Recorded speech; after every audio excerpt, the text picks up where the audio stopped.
Take the fall, 1, Little Rice. Stroking the tiger cub's head, Bai Xiaochen was filled with innocence in his eyes as he spoke. Remember when mother told us not to talk with aunties in their menopause stage? She said their tempers are very erratic due to old age. I didn't believe it at first, but now I do. The princess didn't quite understand what menopause meant, but she did catch the old part very clearly. Did this little twerp just call me an old auntie? What are you all still waiting for? Sixth princess roared, hurry and catch this little bastard for me. Despite the command, the guards that came with her were all hesitant because it's no secret this little ancestor was Di Tsong's son. Where would they find the gals to touch him? This translation is only hosted on Translation, Princess. One of the men slowly inched forward and shyly spoke. Lord Song had openly recognized his status. If we nab him and the king learns of this, perhaps, how dare you? Snapping, the princess directly slaps the guard across the face and became all twisted in her expression. Don't forget who your master is. Fine, if none of you will move then I will do it myself. Let's see if this thing will keep being presumptuous in front of me. If it was in the past, the sixth princess would never dare go against Di Tsong. But now, her heart has been filled with jealousy, thus causing her to lose all senses of reasoning. If anyone were to see those eyes in the girl, they might even mistake it as someone having their entire family killed. And here I was wondering how good Bai Yan's son was. Turns out it's nothing but a brat that doesn't know his manners. I really don't know why Lord Song would allow a wild child like you to be his son. Pinching his lips to the side unhappily, Bai Xiaochen just knew it's his old man's fault. Auntie wants to marry my father? Giggling with a sinister light in his eyes, then I'm not wrong to call you auntie then. It can't be that you want me to call you sister now, do you? You. Slightly taken aback here, the princess somehow couldn't understand why the laugh from the little guy was so evil. It's almost like a little devil. In her momentary trance, Bai Xiaochen had already came in front of the girl. With one stretch and one push, the baby boy had managed to force the princess back several steps. Nearly tipping over, the girl was infuriated and wanted to catch the twerp. I'm going to kill you. But just as the princess was about to make contact, Bai Xiaochen makes a strange maneuver and bypasses the girl's hand, leaving her stumbling over completely in front. With her hair a total mess, the girl was truly a crazed animal in her appearance now. Damn it. How can I, an Earth-rank martialist, lose to a brat that's barely weaned from her mother's milk? No. This won't do. I must teach this runt a lesson, or I can never hold up my face again. What is happening here? Who is making a ruckus outside? A fierce voice suddenly broke through the chaotic mess. As a pack of soldiers rushed out of the Tsong manor to investigate, the leading soldier immediately recognized the innocent boy and the raving princess. In that instant, the man almost couldn't comprehend the information. Young Lord, sixth princess, what are you all doing here? His master had already admitted Bai Xiaochen's identity. Although the matter still hasn't been registered in the books yet, but it's pretty much set in stone. Take the fall, too, therefore, his addressment of young lord wasn't wrong here. All of you grab this little thing for me. Red in her eyes, the sixth princess was very confused over why she missed. She's certain she had used her full speed there. Princess, he is still a child. Struggling in their faces, the soldiers that just came out were all fully aware of the boy's status. What's more, Di Tsong had directly instructed them to put Bai Xiaochen ahead of anyone, including royalty. If this situation continues and allowed the princess here to bully the little guy, the guards had no illusion their ending won't be any better than the bratty girl. I don't care. All of you must get even for me. Giving a direct kick at one of the soldiers, she continued, don't forget, my father only tasked you people to watch over Lord Song. In the end, my father the king is your true master. This translation is only hosted on Translation. The soldier in question was already looking very ugly in his face to begin with, then to have his chest kicked so hard, his expression promptly turned ghastly. Princess, you mustn't speak so carelessly. Since His Majesty had given us to Lord Song, it's only proper that we protect the young lord in the critical moment. All right, Fine, then I will keep doing it myself then. Gritting her teeth, the princess then jerked her whip out. In one swing, she lashes out at the baby boy across from her. Fortunately though, just as the whip's about to land, Xiachen suddenly raises a hand to scratch his head and narrowly escape the trajectory due to the tilted angle of his body. The first time can still be a coincidence, then what about this time? A coincidence still? The soldiers from the Tsang Manor were all scared silly by the princess's action. They can tell, if it had landed, the attack would have without a doubt left a scar on that cuddly face and forced the boy to become disfigured. If the Lord returns and finds out, we're finished. 6 Princess, we're sorry. Signaling his peers with a wink, the leading soldier led the way with the others quickly following suit in an encircling formation. Uncle Soldier. Just as the soldiers were about to start subduing the bratty princess, a soft and delicate voice chimed in from behind. A tad surprised, the man in question quickly turns around. Finding it was his young lord with the white kitty, he respectfully bowed and asked, "Is there something you need, young master?" This big auntie must be still young in her age, that's why she's so ignorant. I don't want to make trouble, so you can let her go. By now a crowd of onlookers had already gathered outside the Tsang Manor, wondering what the big commotion was. Therefore, when they heard Xiachen's kind sentence, their eyes all turned into disgust and shot over to the princess. Young age? What young? This kid being bullied is but 5 years old. On the contrary, the 6th princess is already considered an adult. Yes, young master.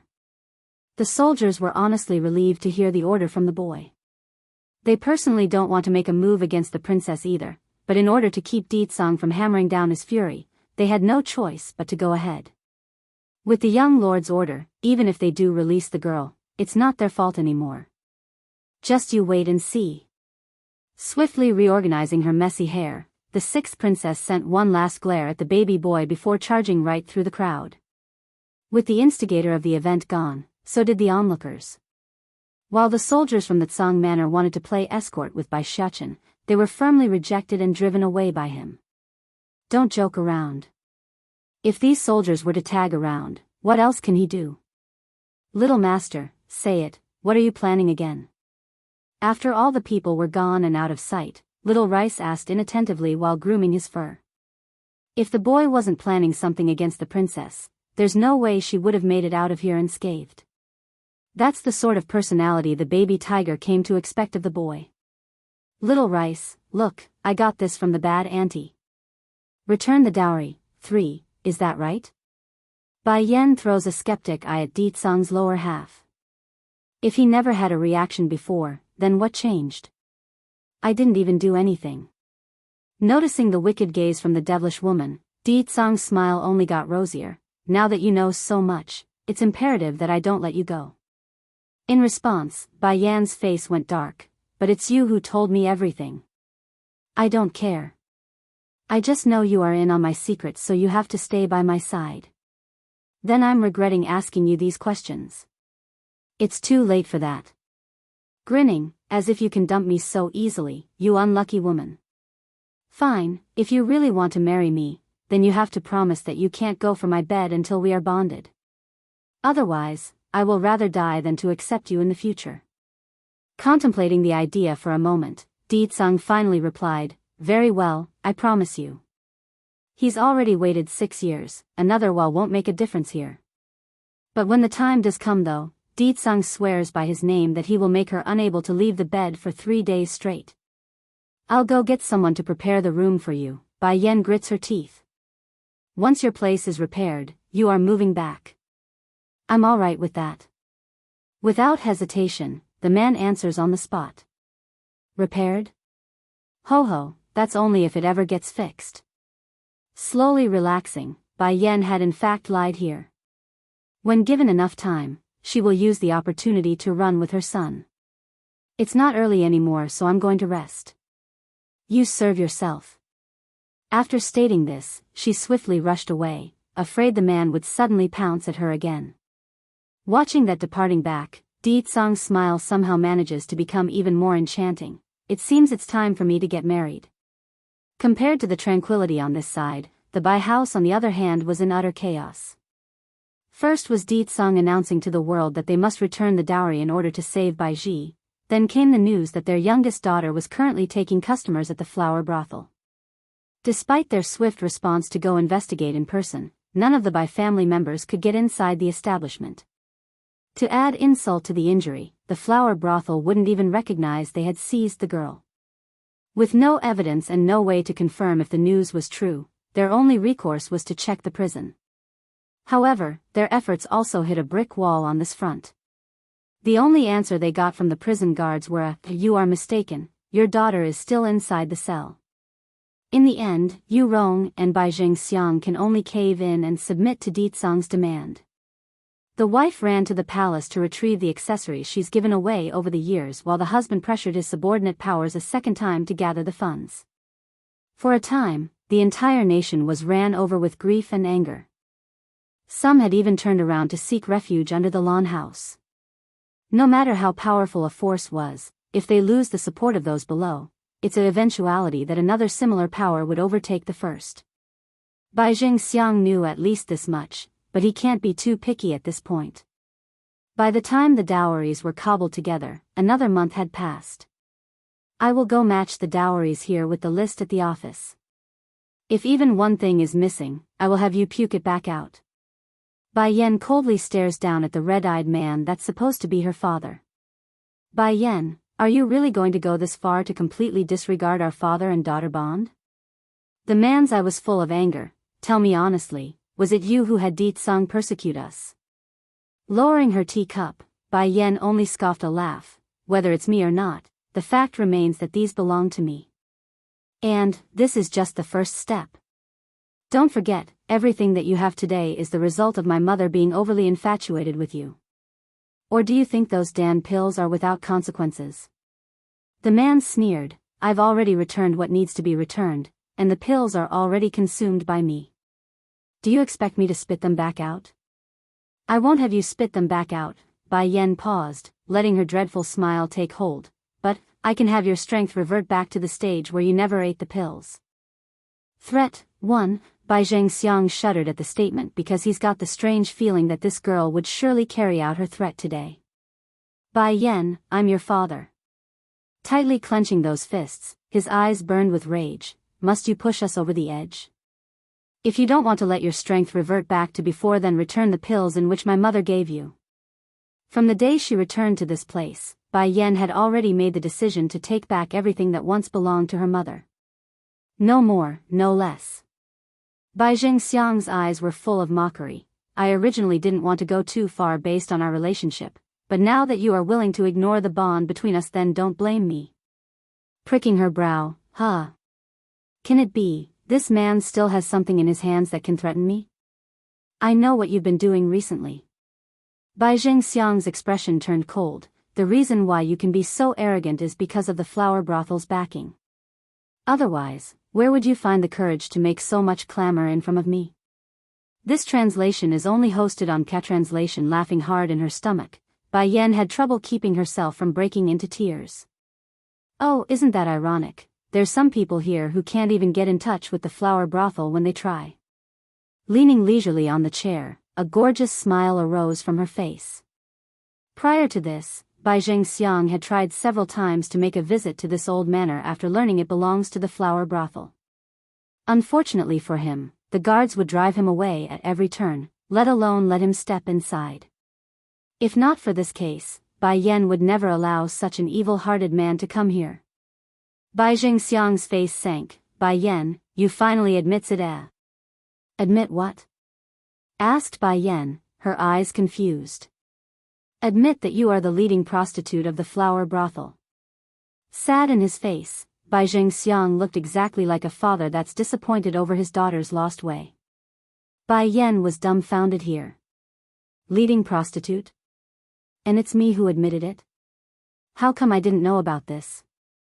Without paying heed to the strange frowning expression on his daughter's face, Bai Jingxiang continues on with his ignorant ramble. I know back then it was you Rong who wronged you, but you are not a good person either. Otherwise, how can you become the leading prostitute inside the flower brothel in merely 5 years? If Lord Song were to learn of this matter, what would he think of you? Would he still marry you? Not getting angry, Bai Yan instead broke out into a fitting laugh. And who is it that told you this? You don't need to know who told me this, you just need to know I now control your deepest secret, his eyes gloomy as he states this. I originally wanted to keep this secret hidden away because of our bond, but now that you won't let the Bai house go, it's only fair I turn this around. Likewise, I won't let you or the Lawn house go. Watching the beaming confidence in the man's eye, Bai Yan's interest was honestly piqued here. So what is it that you want? She's not going to waste words here. Even if she denies the accusation, it's a certainty this dumb man will keep pushing the idea. If that's the case, she might as well pry out whatever plans he has in mind. I have already brought back Lan Yue's dowry, but I will also take them back with me in a bit. When the time comes, you can just tell Lord Song that you've received them. From the very beginning, he had never intended to return these dowries. The reasoning for why he had gathered everything was mainly because of Di Tsong's men watching his every move. But whether or not Bai Yan really accepted these dowries were another matter. That's something out of Lord Song's control. Sneering, Bai Yan's gaze was full of ridicule. And why should I do as you wish? Because I know you are the leading prostitute of the flower brothel, that's why. Pompous in his posture, he confidently raises his chin. In addition, I also want you to tell Lord Song that the one from 6 years ago is your sister Ji and not you. Stealing the Dan pill? 3. Someone that doesn't put the interest of the Bai family ahead of everyone else doesn't deserve to be my son. Those from the Lan family aren't good people either. When Di Tsong came to force us to return the dowry, none of them even came forward to say a single word. If even one of them said something, would Di Tsong still insist on the matter? Gritting his teeth, Bai Zhengxiang's gaze turned exceptionally sharp. Raising a slight smirk, this was exactly what Yu Rong wanted to see. So long as her husband remains on her side, there's nothing to fear anymore from Bai Yan's end. This includes what happened in the past, it no longer matters anymore. Wife, you go rest first while I go pick up our daughter from the prison.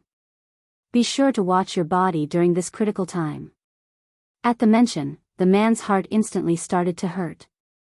Ji's been inside the prison for so long, I bet she must have suffered a lot. I just hope her face isn't harmed in any way, otherwise that's a big loss. This translation is only hosted on K-Translation, first giving a couple of instructions to the servant girls to care for his wife. Bai Zhengxiang then hurriedly ran off to the prison. Unfortunately for him, due to the lack of people to receive him, he can only wait outside the main door for someone to come out. This lasted from last night's evening to the very next morning. Lord Bai, why are you waiting here? The prison guard exclaimed as soon as he saw the panda-eyed man standing there. Twitching in the corner of his mouth, Bai Zhengxiang had to try extremely hard to suppress his anger at the question. Lord Song said as soon as I return the dowries, he will release my daughter Bai Ji. I've done as he asked, so I'm here to pick up my daughter. Now the prison guard was even more astonished in his eyes. But Lord Bai Ji had already been released a while ago, did you not know? What? Why did I not know, and why did no one from home come inform me? It can't be. I wasted the entire night waiting? Not looking good at all in his complexion, Bai Zhengxiang didn't utter another word. Instead, he promptly turned for the direction in which he came. And of course, there's no way he would be able to know that Bai Ji had in fact just been released from the flower brothel after being forced to take on the last customer. By the time he returned to his home, he just so happens to bump into the dispirited Bai Ji making her own way home from the opposite direction. Father. At the sight of her old man, Bai Ji's pent-up humiliation all came pouring out in one flow. Unable to keep her body upright, she loses her footing and fell forward to the ground with tears seeping out of her eyes. Ji! Screaming out this name in horror, Bai Zhengxiang rushes up to catch his daughter. What happened to you? How did you become like this? Bruised all over with her clothes in tatters, Bai Ji appeared absolutely horrible due to how pale her complexion looked. My daughter, I heard people say you've been abducted into the flower brothel. Tell me, is it Bai Yan who's behind it? Shuddering at the question, Bai Ji bites her lip before meekly responding, Father, I was inside the prison the entire time, not at the flower brothel. How can she possibly let anyone know about her horrific experience? Even if it's her own father, there's no way she can let anyone know. Otherwise, this man will surely abandon her too after learning she's of no value. Just recalling that nightmarish experience again, Baiji instantly became overwhelmed with weakness and closed her eyes in hope of forgetting it. Compared to the flower brothel, she would have preferred the punishment from the prison. Though the torturing sessions were painful, at the very least she would have remained intact.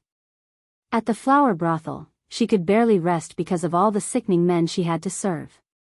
Then at night, that's when the true nightmares began. There were no ends to the things she was forced to do and take from the special parties organized just for her. In short, she's done things she never thought possible with her body. Whether it be inside or outside, something has definitely been broken. It's great that you weren't at the flower brothel. Bai Zhengxiang was definitely relieved to hear this. Only people like Bai Yan would sell herself to such an establishment. Such a place, it's better to die than to fall that low. Stealing the Dan pill? For, although Bai Zhengxiang wanted to send Bai Ji to Di Tsang's side, but never once did he intend to have his daughter service another man to achieve this goal.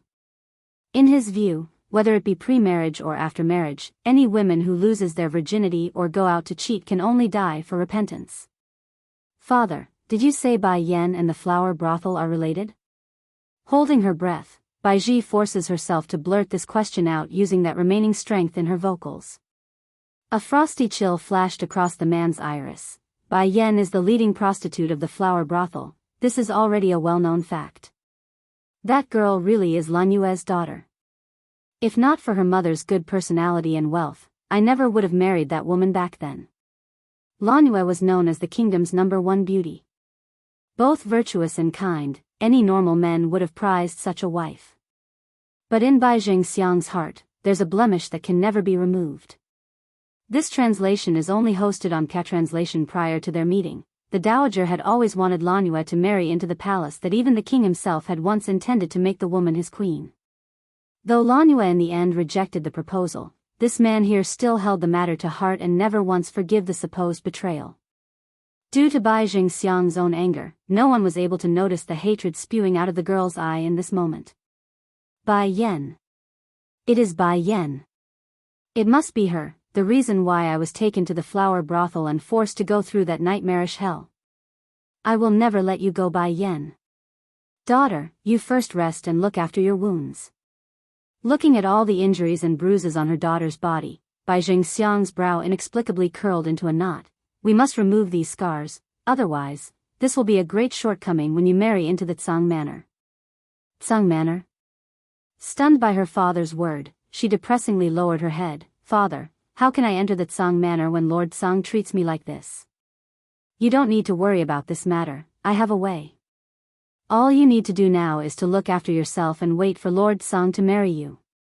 Raising a smile of confidence, he firmly reassures his daughter. Sure enough, a flicker of hope once again ignited in the girl's eye as a result of this. In her mind, so long as she can marry that man, she's willing to do anything. Undoubtedly, whatever plan Bai Zhengxiang had in mind was perfect. Pity though, before he could enact his scheme, another problem arose out of nowhere which causes him to regret for the rest of his life. On this day, Yu Rong's elder brother, Yu Fei, and his family had just arrived at the city when they came across an incident on the street. A youth had just lost consciousness and the one tending to the patient was none other than Bai Xiao. This should have been nothing too eye-catching, but Bai Xiao just had to bring out a Dan pill to help the youth after normal means didn't work. When Yu Fei saw that round beady object in the boy's hand, his eyes nearly popped out as a result of the shock. Without thinking twice, he slashed out with his sword at the boy's hand. If it were normally, this slash wouldn't be able to harm Bai Xiao. Unfortunately in this case, due to the boy's focus being entirely on the unconscious youth, he was unable to notice the attack until it was too late. As for those tasked with protecting the young lord, these hidden guardians were literally scared out of their wits. Due to the abrupt nature, plus how close the proximity it was, the best these people could do was resolve some of the power in that slash and deflect the trajectory so slightly. In the end, blood came spewing out of Bai Zhao's hand due to the bone-piercing cut. Sir Xiao. While one of the hidden shadows swiftly lands to tend to the boy, the other shadow made a dash for Bai Yan's place to report this. Stealing the Dan pill? 5. I'm okay, wiping the blood from the corner of his mouth. Give him the Dan pill first, he's an acquaintance of mine. Yes, Sir Shao. Following the affirmation, the man swiftly ran over to the unconscious youth's side. At the sight of his actions, Yu Fei's eye had gone red with fury. Stop. That is our Bai house's stuff, meaning it's my sister's belonging. Who gave you permission to use it on an outsider? How can Bai Shao have a Dan pill? It must be stolen property. And even if he did obtain it with his own ability, he's a son of the Bai family, making his possession my sister's. Such good medicine, based on what can he give it to an outsider? If he's going to give it to an outsider, he might as well give it to me. Of course, this last sentence was the real reason why he wanted the pill. Father, that's a Dan pill, I want it. This translation is only hosted on Catranslation. The juvenile beside Yu Fei tugs at his father's sleeve, all the while staring intently at the beady object in the guard's hand. Father, Bai Shao, this bastard must have stolen a lot of Dan pills from the Bai house. I want them, I want them. A young girl also came out from behind and started shouting this demand. Father, on what qualification does he deserve those pills? It should be us, not this bastard. Hearing the words from this pair of brother and sister, Yu Fei's face also softened. All right, I will get them for you too in a bit, don't worry. Apparently this man and his children had no qualms about taking other people's stuff. Even so, the guards simply ignored him and stuffed the pill into the youth's mouth. How dare you? Yu Fei grew furious. You are but a dog of our Bai house. How dare you take what is ours and give it to an outsider? Just wait, once I let my brother-in-law knows about this, I will have him beat you to death. Since the man was willing to take orders from Bai Shao, he assumed it safe to believe this guard was also working for the Bai house. Hearing Yu Fei's words, the man's face immediately turned cold. No matter what, he's still a sky-class martialist, a being that would be looked on in awe no matter where he went. To think he would be called a dog here. Even if the chief of the Bai house were to stand in front of me, he would not dare be so presumptuous in my presence. The man known as the left guardian to his peers makes an ironic sneer, holding the other side in contempt with those eyes. Hearing this, Yu Fei instantly broke out into a laughing fit. You're but a little guard, how dare you put on a face in front of me? Against an insect like you, all I need to do is flex a finger and I can easily squash you. Left Guardian's expression was full of ridicule. Why is it that anyone remotely related to Bai Jingxiang are always like this, like to seek their own death? Sorry, but I haven't fallen so low that I need to move my own hands to deal with you. Bang! As soon as these words came out, Yu Fei's body instantly flew out into the crowd like he's been pummeled in the chest with a giant fist. Who attacked me? Crawling up with rage in his eyes, Yu Fei's expression was very ugly right now. As for the man standing in front of Bai Shao, he didn't even have him in his eyes. In this foolish man's view, if anyone had such great strength, they would already have left the Bai house and went to work under the royal family or some other similar power. Brother. It was at this moment a hurried voice broke through the air from the back. When the crowd turned around to look for the source, what came into view was Bai Jingxiang and Yu Rong rushing over with their people. The strong robs the weak. Yu Rong's face froze, her eyes widening in shock. What? It's not some spirit pill, but some medicinal healing pill? This bastard set me up. In the blink of an eye, Bai Jingxiang also understood what's going on. He turned around to face the boy, his eyes filled with anger. Oh Bai Shao, when did you become so deceitful like your sister? I don't care whether the pill in your hand is a spirit pill or a healing pill. As long as you are my son, then you must hand over your possessions to me for safekeeping. Looking at Bai Jingxiang's righteous appearance, Bai Shao tightens his lip at the sight. All of a sudden, an indescribable fatigue overtook his body. For so many years, he's been patient because he didn't want to lose everything that his mother so painstakingly worked for to be destroyed. This way, he will have the necessary power to back his sister in the future. That was his plan. This translation is only hosted on Catranslation, but now, He understands that with the shamelessness of these people, the Bai house will be destroyed before it reaches his hand. I, Bai Xiao, am fatherless and motherless. In this world, I only have one sister and a nephew. Based on what can unrelated people like you ask me of my possession? Damn you. Bai Zhengxiang roars out, scolding his son in full force. Is it Bai Yan, that unfilial girl, who instilled these thoughts into your head? You used to be so good, but now that your sister is back, you suddenly became so disobedient. Husband, don't be angry, let me have a talk with him first. Seeing how more and more people were gathering with no end in sight, Yu Rong knew things cannot continue like this. Hurrying over to her husband's side, she attempts to soothe that puffing chest with her stroke. Bai Xiao, you are a son of the Bai house, that makes you forever part of the family. In order to not let others deceive you, we have the obligation to look after your possessions. If there's so much Dan pill on Bai Zhao's body, how can they let him go? If they are not careful here, it might just fall into that bitch Bai Yan's hand. That's pretty much what's going through the woman's head anyways. There is nothing wrong with Madame Bai's request. As his parent, they are in their right to look after his finances and possession. Even if they did wrong him, that doesn't change the fact. Bai Xiao isn't his sister. Bai Yan may have been driven out of the family by her father, but the boy's name is still hanging in the clan hall. He cannot swallow these valuables. Like thorns, the discussion from the crowd directly pierced into his heart, hurting him to the point where his expression had transformed into the winter storm. Right now, never had he wished so hard that he's not a part of the Bai family. If that was the case, none of these problems would occur. You people want the Dan pills? Suddenly, out of nowhere, Bai Xiao started laughing hysterically. Towards this strange behavior, Yu Rong somehow felt a chill running down her spine that she can't explain. Even if destroy them, I will never give them to such beasts like you people.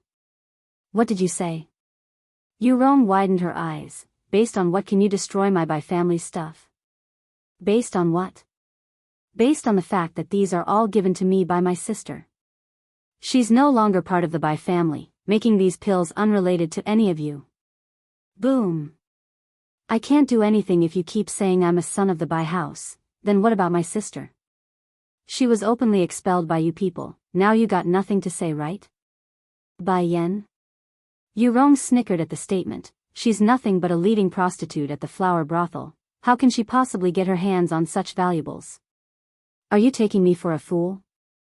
Though the name included the word leading, but in the end, such an entity was nothing more than woman that's ridden by any men who can pay the price. An existence of the lowest level. The Heavens Chapter 183 will not tolerate, today, I, Bai Yan, will put my word out. The Yu family is dead, and whoever dares to get in my way will perish along with them. Bai Yan, Yu Rong was trembling, which causes her blood to seep even faster and draining all her strength along with it. Like his wife, Bai Zhengxiang was also staring intently at her. If one didn't know better, they might mistake this man as someone who's seeing an enemy who's killed his whole family.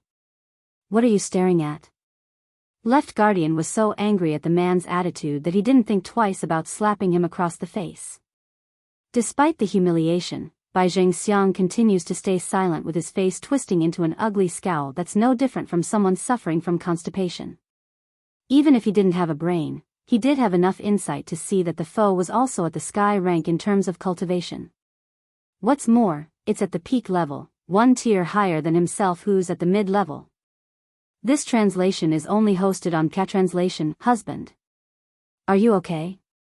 A flash of panic exploded out of Yu Rong's eye as she glared daggers at Bai Yan. How can you let your patron treat your father like this? Turning even colder in her expression, Bai Yan didn't even look at the idiotic woman. Gao Yi, slap her for me. After this order, Gao Yi quickly appeared before Yu Rong to carry out the task. Since he was aching to do something of similar order to begin with, he didn't hold back at all. A brief while later, Yu Rong's mouth had swollen into a bruised lump of purplish red. Looking even worse than before, Bai Zhengxiang forcefully climbs back up and turns to his daughter. Bai Yan, no matter what, I'm still your father. Why must you be so cruel and refuse to listen? I only want you to repent and come back to the right path. Ladies and gentlemen, not giving Bai Yan a chance to speak, he continues, all of you come and see this. Look at how this good daughter of mine treat me.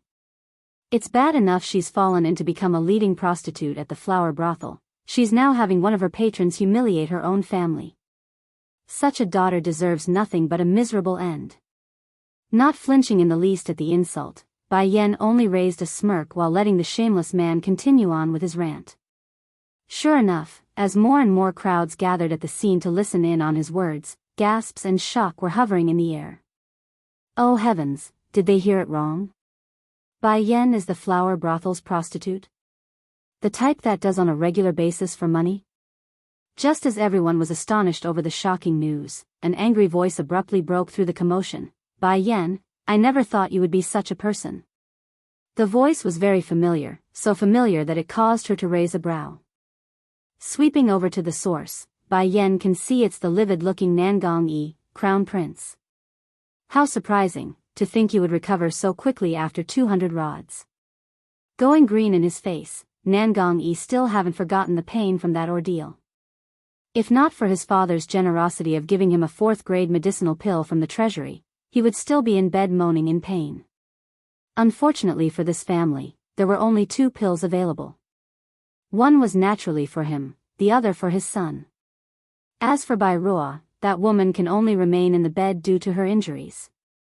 Humph, if I didn't recover so quickly, I wouldn't have known the kind of disgusting deeds you've done. Crunching his fists into a tight ball, Nangong Yi's expression was very unsightly right now due to the anger burning in his eyes. If someone didn't know better here, they might mistake Bai Yan as having an affair behind the man's back. Ignoring the unrelated person, Bai Yan shifts her gaze back to her supposed father. I don't know who told you this lie that I'm a prostitute at the flower brothel, but I don't care either way. Maybe even in death you won't change that habit of yours in believing just any random lie. However, she smirked, raising an eerie chill in the air. You should never have harmed my brother. In this world, I will not tolerate anyone from hurting him. To heal you under the peach blossom tree located in the back garden, Bai Yan was currently sitting inside the pavilion holding a book in her hands. With her long legs curled up on the bench, the image of her serene figure was like a touch of life on this picturesque image. Just as she's enjoying her moment of peace and quiet, a rushed guard from the outside interrupts her reading by charging into the garden. Mistress, someone is seeking an audience with you. Closing the book, she calmly looks up to face the soldier. Who? He calls himself Bai Zhanpeng. Bai Zhanpeng? Due to unfamiliarity of the name, Bai Yan inexplicably curled her brow into a knot. Go, let him in first. Yes, mistress. Receiving the order, the guard retreats to only return a short while later with the 2 extra figure in tow. It's you? Recognizing the younger male, she cries this out like a reflex reaction.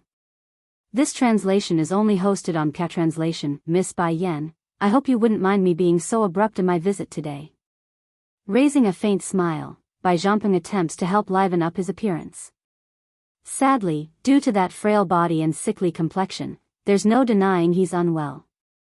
Slowly getting up, Bai Yan didn't hesitate to ask, I know it's my fault the other day in bumping into you, but how did you find out about my place of residence? You've misunderstood me, miss. I did not come here to ask for an apology.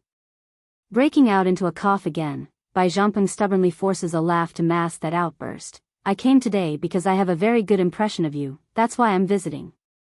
If such words were to come out of any other random person's mouth, Bai Yan would no doubt mistake it for a flirting playboy trying to hit on herself. However, oddly enough, she didn't get such a feeling like it's a very good thing. Your body, after the brief interaction, she can tell the man before her was very sick and wouldn't have many years to live. This body of mine is already beyond help, and my trip away from home is also because I'm near my end. I want to find my long-lost sister so I can bring her home. When I saw you the other day, I felt like I was seeing my sister at my side again. Trembling in her heart, your younger sister, how old was she when she disappeared? By this year she should be closing in on 40 years old. I don't know how she disappeared, but 20 years ago she just never returned after an outing. Nearly 40? Then that means she didn't disappear while still in the cradle. Bai Yan was honestly a little disappointed here because she did have a tinge of hope there for a second. Your physical problem is very serious. If you don't mind the inconvenience, can I have a look? Loosening her tense brow, she bluntly asks. Young master, the elder standing beside the sickly man was very anxious after hearing the request. Just as he wanted to stop this, Bai Zhangpeng instead stopped him with a shake of the head. There is nothing to be inconvenient about. Miss, are you an alchemist? That's right. Without hiding her background, Bai Yan slowly stepped in front of Bai Zhangpeng and infused her spirit into the man's body for the examination. Shuddering at first over the intrusion, the sickly patient quickly relaxed himself after getting overwhelmed with a soothing sensation like someone bathing in the open sunlight. As nice as it was for Bai Zhangpeng, his follower on the other hand didn't look so well. Practically sweating down to his underwear, the elder was praying to the heavens that things would turn out well. The reasoning, if Bai Yan tried anything in this state, no one can stop her. Fortunately for this loyal servant, Bai Yan's spiritual intrusion only lasted for a short while before she pulled out. With a dignified face of a healer facing a patient, she asked, "Did you get seriously injured 10 years ago? If you like this translation, consider donating for an extra release or simply turning off ad block helps too." To heal you, Bai Zhangpeng nodded. Yes, I was actually injured by my enemies 10 years ago. Then there's no mistaking it then. Though 10 years ago an alchemist managed to save your life with a Dan pill, but because he couldn't complete the job, your enemy's residual energy had continued to wreak havoc inside your body over the years. Bai Zhangpeng was stunned by the girl's ability to know this much. Making a wry smile, everything that you said is known to me, but I too know that if I forcefully remove the wisp of energy, it will cause severe damage to my meridian. If living means I will become a cripple, I would rather die than to lose my dignity. Who told you such a silly thing? Raising a smirk, Bai Yan shifts her sight onto the napping white tiger cub currently basking in the sunlight not far away on the ground. Little Rice, I have a mission for you. Without delay, Little Rice swooped into Bai Yan's arm and looked on with disgust at the sickly man. This human isn't even a great beauty. To think mistress would want me to suck out that wisp of energy from him, no way. 2 plates of Dongpa pork. Bai Yan grits her teeth to say this. Note, Dongpa pork is a Hangzhou dish which is made by pan-frying and then braising it until it practically melts to the touch. Making a childish snort, the baby tiger knocks his head up in refusal. I won't sell my dignity for merely 2 plates of Dongpa pork. This translation is only hosted on Catranslation, add in another roast suckling pig. Bai Yan continues. Flashing a spark in his tiger eyes, Little Rice was starting to sway from the temptation. I will personally cook your food for 1 month. Bai Yan decides to go all in. Sure enough, Little Rice was sparkling with stars in his eyes now. Without delay, he pats his cute little paw with Bai Yan's hand to seal the deal. All right. What H-I-T-T-Y dignity, in front of great food, it's all bulls. H-I-T. Plus I don't have to abuse my poor tummy now, not so bad at all. Getting what she want, Bai Yan turns around to face the sickly man. Go with him. He will suck out the wisp of energy from your body. This left Bai Zhangpeng and the old elder very surprised there. There are countless alchemists inside the medicine sect who couldn't do a thing against the wisp of energy, but now the girl can solve it with only a few words and a promise. Miss Bai Yan, Bai Zhangpeng's mouth carried with it a tinge of bitterness. This condition had been plaguing me for over 10 years. Even if you can remove the wisp of energy from me, my body will still fail after being destroyed so thoroughly. At best I will only have a few years to live. P-R-I-C, king her brow. Bai Yan thought nothing of the man's worry. Since I said I have a way, then there won't be an issue. If you trust me, then go with him. Young master. The old elder was anxious now. He knows, if the young master were to be given a choice now, he will surely pick to believe this unknown young master. It's better to be safe than sorry. Bai Zhangpeng sends a questionable glance at the elder. I don't have much left to live anyways. What harm can there be in believing her? At that, the sickly man turns back around to face the baby tiger. Lead on. Meow. Calling out as a cat, Little Rice still had the look of contempt in his eyes. But before the tiger cub could leave, Bai Yan quietly gave him a wink to signal something. In response, Little Rice blinked his eyes to show he understood. Young master. In his urgency, the old elder wanted to follow from behind to only be blocked by the peerless figure. If you want to save him, then don't go. The old elders. I was full of anger. If the young master is harmed in any way, we will never let you go. Not minding the rudeness shooting her way, Bai Yan helped herself back to the pavilion while they waited. Did my son return yet? She asks the guard nearby. Not yet, mistress. The young lord is out playing with his friends. I believe he won't be back until nightfall. If you like this translation, consider donating for an extra release or simply turning off adblock helps too. With a stepmother comes a stepfather. Impossible, it must be a mistake. How could Bai Yan be the master of the flower brothel? Covered with jealousy in that glare, Yu Rong only had the girl in her eyes right now. How could she believe that? A girl that can easily be trampled by her 6 years ago would suddenly transform into a high and mighty existence, the master of the flower brothel. Even if the flower brothel were to submit to someone, it should have been my daughter Bai Ji and Bai Ruo. Why this bitch? That Hualuo has the worst sight in this world. Likely able to sense the fluctuation in the air, Hualuo shoots an ironic grin at Yu Rong. So you are my mistress's stepmother? It's as the old saying goes, if there's a stepmother then there's a stepfather. Though the charming woman's gaze was still on the bleeding figure on the ground, her words were meant for Bai Zhengxiang instead to the other side. This translation is only hosted on Catranslation. If this was someone else saying this to him, the man in question would have at least refuted the claim. However, it was Hualuo, a being far superior to himself in standing. Heck, if there's a hole right now, Bai Zhengxiang would have squirmed into it out of embarrassment. Mother. Just as Bai Yan was slowly encroaching in on that pair of shameless existence, a sharp childish voice suddenly broke through the sky and caught her attention. Halting in her steps, she and the rest of the crowd all looked up to what's coming from above. It was a throne, a crimson-red throne pulled by 4 silvery wolves. With an enchanting yet arrogant smile, the man's silvery hair literally gave this man an almost surreal image, like he's an otherworldly existence gazing down at the mortals. But that's not all though. Sitting next to this man was another person, a doll-like child that raised no questions about his lineage. One small and one big, together they formed the stunning duo that can't be denied. Swoosh. The first to disembark from the ride was the white cat in the child's arm. Dashing over to Bai Yan's side, the creature first jumped up to lick the woman's face to show his delight before issuing out a bashful cry, meow. It must be said, after leaving the Holy Island, this little tiger cub had done an impeccable job of disguising himself as a cat. Sometimes, even Bai Yan would forget Little Rice was in fact a white tiger now. However, when the foolish tiger wildly ran into Bai Yan's embrace, he seems to have forgotten there's still a dangerous figure behind his back. In that same moment, Di Tsong's expression was so dark that it looked like those eyes can shoot lightning at his target. Mother. Not to be outdone by his friend, Bai Shechen also jumped off the throne and tottered over to his mother's side.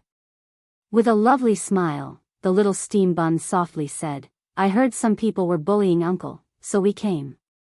It's okay now, I can handle this. Gently rubbing the little boy's head, a genuine smile escapes the mother's mouth before turning up to Di Tsong. How come you are here too? Evil yet seductive, Di Tsong gave no doubt that he's in charge. How can I not come when my future brother-in-law is being harmed?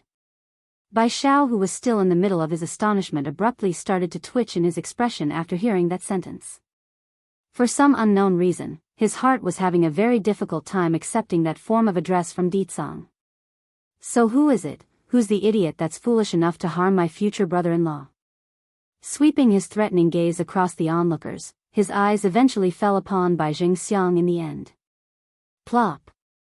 Unable to withstand that level of pressure, the man immediately took to the ground and started shivering. Lord Song, Lord Song. Not waiting for Bai Zhengxiang to say another word, Yu Rong had already spoken out with that unrecognizable face due to all that sobbing and bruise. I beg you, Lord Song, please get justice for us. The crowd was baffled and shocked. It can't be, did you Rong lose her mind from being beaten so hard? Lord Sung is obviously here to protect Bai Yen and her brother. Why would she ask him to get justice? Child King, 1, where did this runt come from? I'm warning you, move aside. The leader of the guards swiftly drew his sword and swung it at the kid. As fast as that swing was, Bai Zaken only needed to partially tilt his head to avoid the blade with ease. Pursing his lip, he appeared quite dissatisfied. Mother told me I mustn't get physical under normal circumstances, so I won't fight with you people.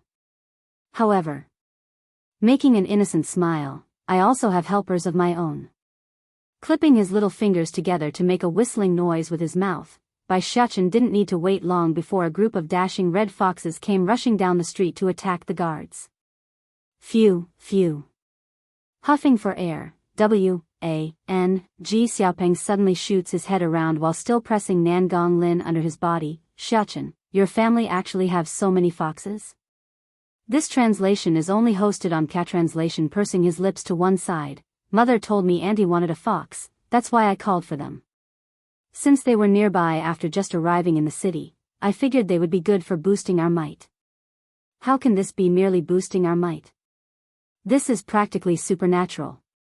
Unable to close his gaping mouth, G Xiaopeng didn't bother to hide his coveting eyes that's twinkling with stars.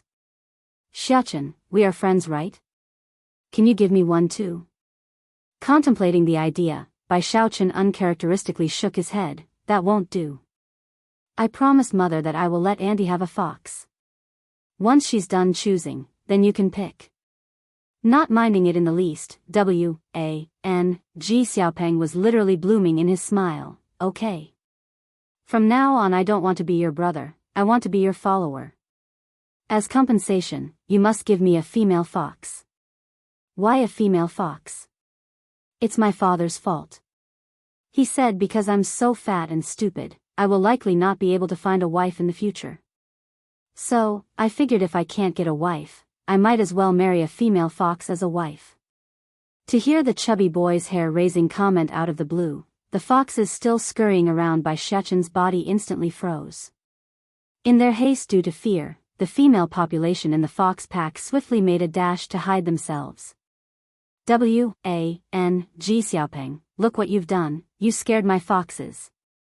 Stabbing his hands against his waist, Bai Shachen gives his chubby friend there a friendly glare to show his discontent. Then, as if remembering something, he turns his head around to look at Nan Gongjuan. Do you also want to pick one? Biting his lip, the frail boy slowly replied, can I have a tiger instead? Why? Finding it strange, he quickly inquired for more info. Beaming a bright light in his eyes, Nan Gongjuan was surprisingly brave when he answered, a tiger is the king of the animal kingdom. I too want to become a king. Going dark in his little face, Bai Shachen refutes the claim. Who told you a tiger is the king of the animal kingdom? What's wrong with a fox? Take Little Rice for example. That stupid cub can do nothing but suck. UMB to my oppression. Oh wait, that's not right, it's suck. UMB to mother's delicious food. That's what I read from the books. Scratching his confused head, Nan Gongjuan didn't understand why his friend was so irritated. Am I wrong? Flashing a devious light across his iris, Bai Shachen suddenly came down with a great idea. I can call for a tiger, but from now on you must say a tiger is inferior to a fox. Nodding earnestly, Nan Gongjuan was very happy over the deal. I promise you, from now on I will only say a fox is stronger than a tiger. Hearing that, Bai Shachen finally nods with satisfaction. That's right, what tiger and lion, what dragon and phoenix. At the end of the day, all of them must squabble on the ground before a fox. Yes, boss, Nan Gong straightens up his back. Shachen is so powerful so his words must be true. What is a boss? Bai Shachen innocently blinked his eyes. When did I become a boss? If you like this translation, consider donating for an extra release or simply turning off adblock helps too. Child King, 2, did G Xiaopeng not say by taking your demon beast, we will be your follower? A genuine smile floats out of Nan Gongjuan's happy face, and, I think that by following you, we won't lose out. Smacking his little head like he just became enlightened, Bai Shechen proudly pats his friend's shoulder with glee shooting out of his eyes. That's right, follow me and you won't have to worry about not getting meat. Watching how easy his friend over there was able to toy with the newcomer, Ji Xiaopeng, chubby, was starting to get bored of his own fight. In one squat, he directly takes a seat on top of his victim. I'm tired, I need a break, so stay there. PFFF. Due to the heavyweight that's known as this chubby kid, poor Nangong Lin, bully, could only splurge out a mouthful of blood before losing consciousness. It's getting late, so I have to go back first. Mother is waiting for me to eat dinner. Not forgetting his new friend, Bai Shechen attempts to drag the skinny boy away with him. If you go back to the palace now, I'm sure those bad people will talk bad things about you in front of Granny Dowager. Why don't you come with me to my home first? This translation is only hosted on Catranslation. Surprisingly, Nangong Zhuan didn't hesitate in the least when he earnestly nodded. All right, I'll follow your words. Seeing this, the chubby kid resting there on his victim could only roll his eyes at how easy it was to kidnap the skinny boy. Hey kid, how dare you fall asleep in front of your boss chubby here?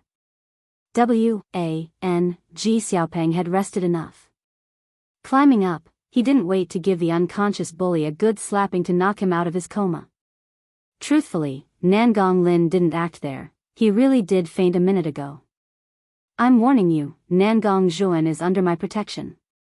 If you bully him again, watch and see if I won't drag you into a dark alley to have a bunch of men go at you.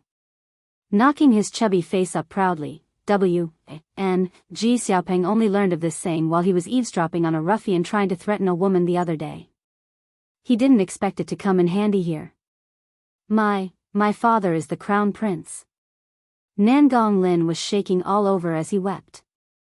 Not affected in the least by that fat-ridden face, Ji Xiaopeng sends another flurry of slaps across his victim's face to showcase his dominance. Who is the crown prince? My father, Pa. Another slap goes through. You can only say one word. Father.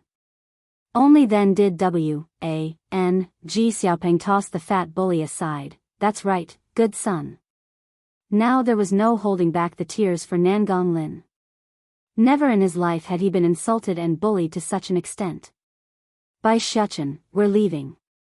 Patting his hands together to clean the dust, Ji Xiaopeng only managed a few steps before he suddenly jerked to a halt. Turning around, starts asking with that twitching face, who did he say his father was? The crown prince, Bai Shechen kindly answered. Immediately, the chubby made a mournful cry, I'm finished.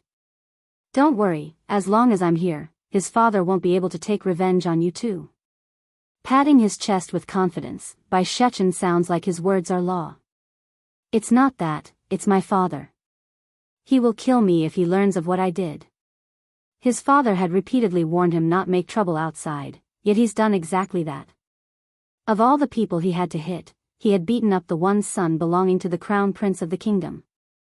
It's all my fault. Seeing the pitiful appearance of his chubby friend, Nangong Zhuan attempts to take responsibility.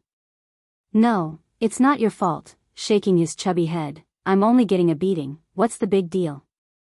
If anything, I will only lose a layer of skin. That bastard bullied you, so he deserves it. Ji Xiaopeng may look like he's having second thoughts now, but even if he did know the fat boy's background and who his father was, he wouldn't have done it differently. Not like my old man will really beat me to death for something so small, right? Forget it, you two go back first. Waving his hand to shoo the two boys away, the chubby kid accepts his fate even if that face said otherwise. A bit uneasy over his friend's expression, Bai Shechen offers his own form of help. I'll be next door. If anything, just yell and call for me. I will rush over to save you. If you like this translation, consider donating for an extra release or simply turning off adblock helps too. This is my father. Relax, brother, patting his friend in REA's assurance. Ji Xiaopeng went ahead by himself like a prepared inmate heading off for the death road. But as soon as the kid stepped through his home's doorway, a powerful hand had stretched over to grab him by the ears. Stinking brat, tell me, what sort trouble did you make outside today? Father, gentler, gentler. With a dead man's face, the chubby kid pleads for mercy. I didn't make any trouble, I really didn't. No trouble? If you didn't make trouble, then why did you beat up the crown prince's son? Gidicio, father, snapped back at his son's lie. This translation is only hosted on Translation Talk About Fast. Seriously, G. Xiaopeng didn't expect his father to catch wind of the news so quickly. Father, it's that B.A.S.T.R.D.'s fault. He's the one doing the bullying, I only stepped in because I couldn't watch anymore. At that, the chubby kid puts on a grievance face, and my friend Bai Xiachen also had a hand in this. If you don't believe me, ask him. Loosening his hand from the brat, Gidicio suspiciously eyed his son. Xiachen also had a hand? It's true, that B.A.S.T.R.D. bullied Xiachen's friend, that's why I couldn't hold back. Oh. If even Xiachen is involved, then it can't be wrong, giving a warning glare to his son. In the future, you must follow his words. If he tells you to beat someone, then go beat them. If he tells you not to, then you mustn't, no matter what, understand? G. Xiaopeng was flabbergasted at his old man's order. Father, why is that I can only make a move when Xiachen tells me to? Can you promise that you won't hit me if I do? Not answering right away, Gidicio first gave his son a giant smack before continuing. Xiachen is such a good child. If he's willing to beat another child, then it must be the other party's fault. As for you, you think everyone is like you, that will attack others indiscriminately? This is my own father? The chubby here really had no tears left to cry. Why do I feel like I am adopted? Father, then the matter with me hitting the crown prince's son? G. Xiaopeng cautiously asked, afraid he might take another beating from his father. Nothing but a son of a crown prince? So long as you didn't hit him wrong, then it's fine. Scoffing it off like it's nothing, Gidicio then turned the topic back to his son. If you were half as good as Xiachen, then we wouldn't have had to leave the clan, nor be forced to move to this place. Afraid his father wouldn't let him off once the ranting starts. G. Xiaopeng was smart enough to sneak away while the old man wasn't paying attention. By the time Gidicio had come to his senses, that small chubby figure was already long gone. This brat, he really likes to be whacked. Back over at the old manor, Bai Yan was still busy reading her book in a leisurely manner, totally ignoring the unfriendly gaze shooting her way by the old elder. Mother. A soft mellowing voice drifted over from the rear.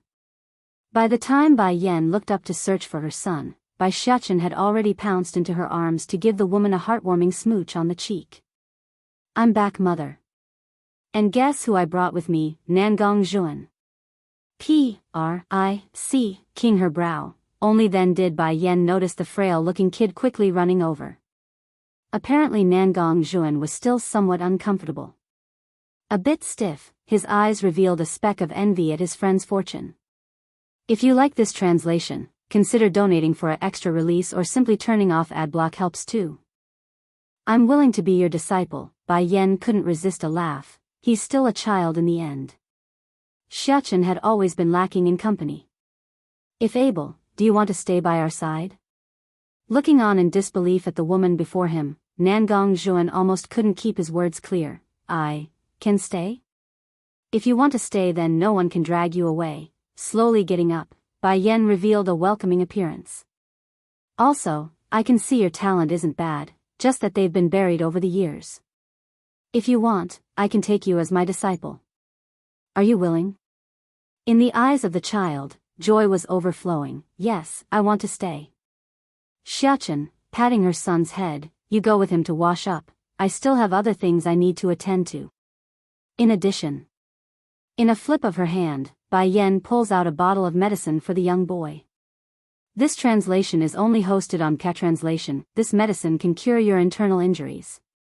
After you finish recovering, I will have you begin your training.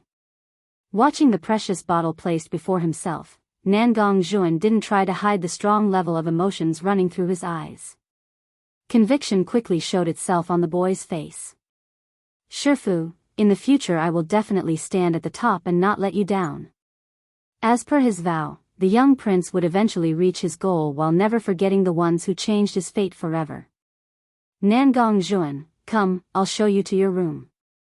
Excited in his action, the little steam bun quickly ran towards the inside to show off his home.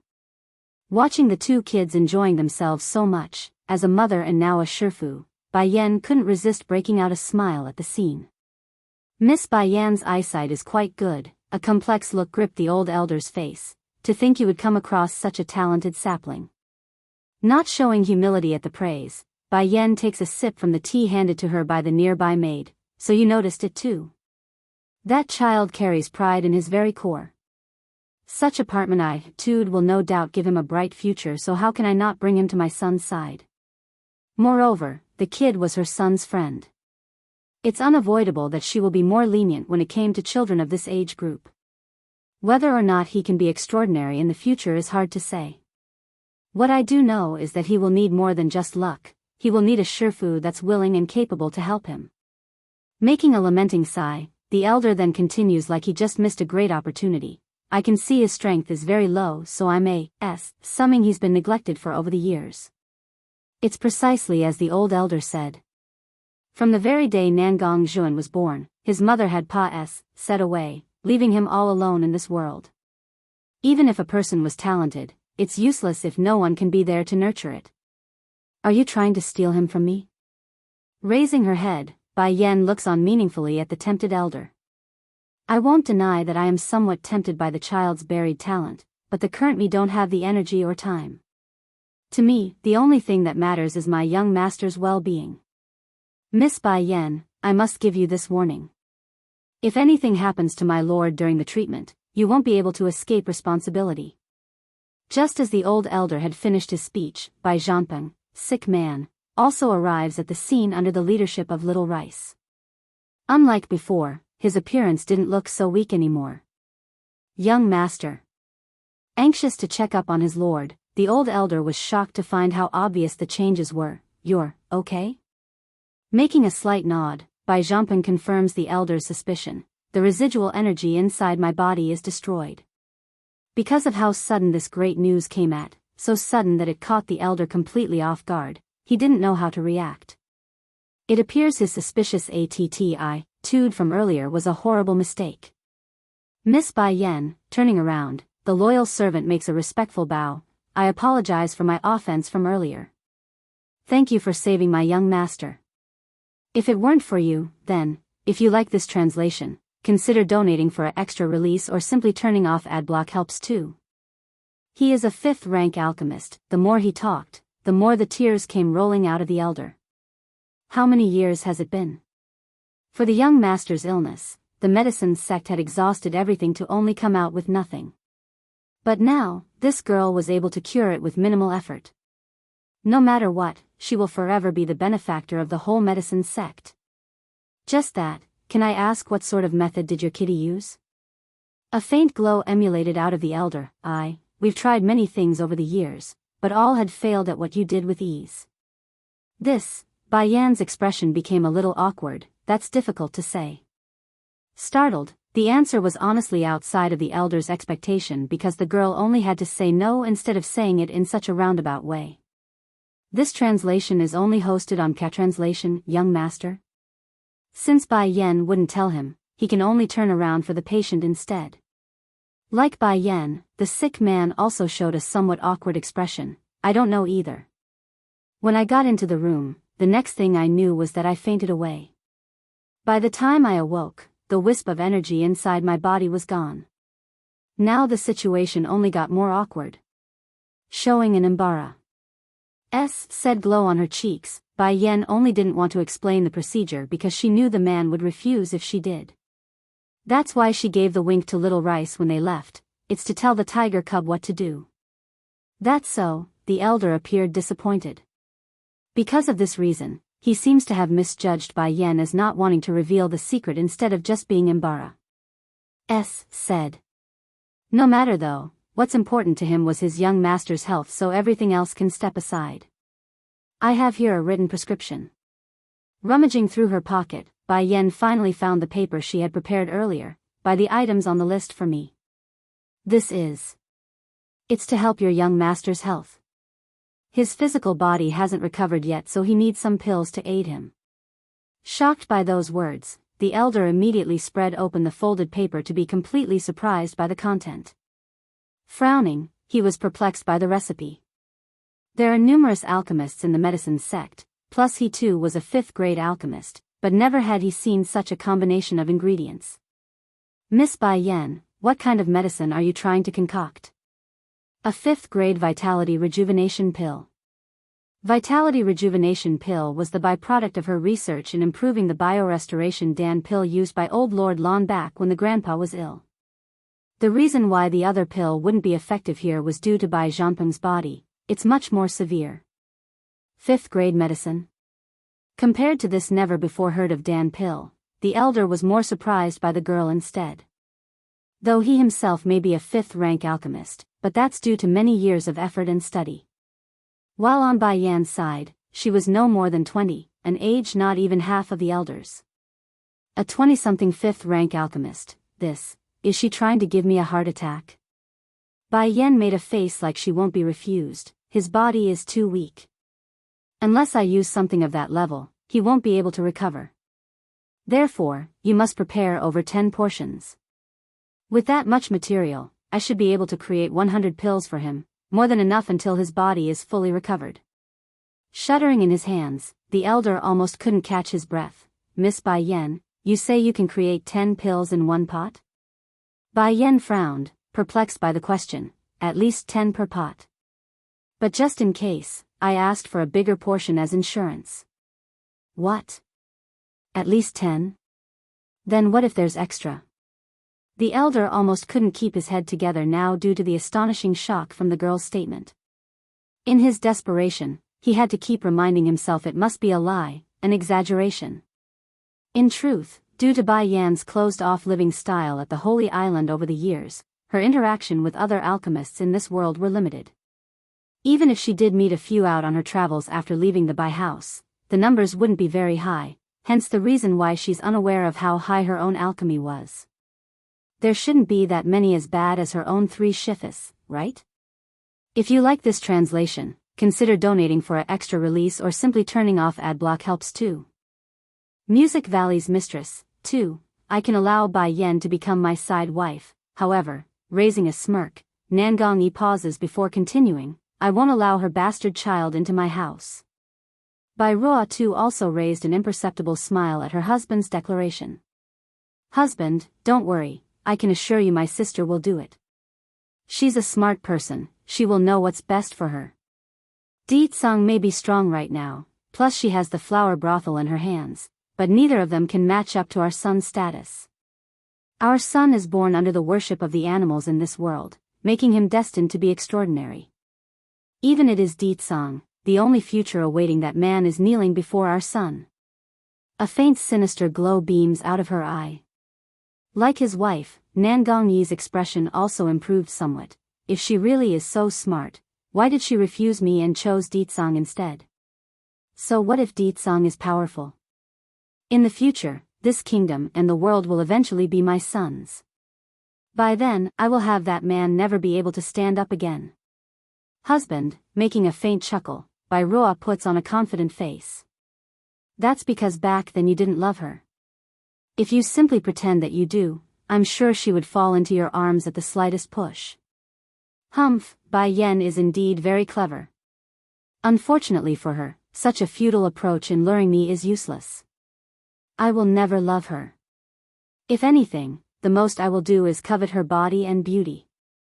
Love her? Never. Slowly exhaling a breath of relief, Bai Ruo only said all this because she was honestly worried her husband would fall heads over heels for that girl. My love, you get a good rest first, I will go deal with this matter. Caressing his wife's forehead to appease the woman, I promise you, once I have Bai Yen in my hands, I will give the flower brothel to you for management. Not wanting the man to think of her as the coveting and material type, Bai Ruo closes her eye to cover that joyful look.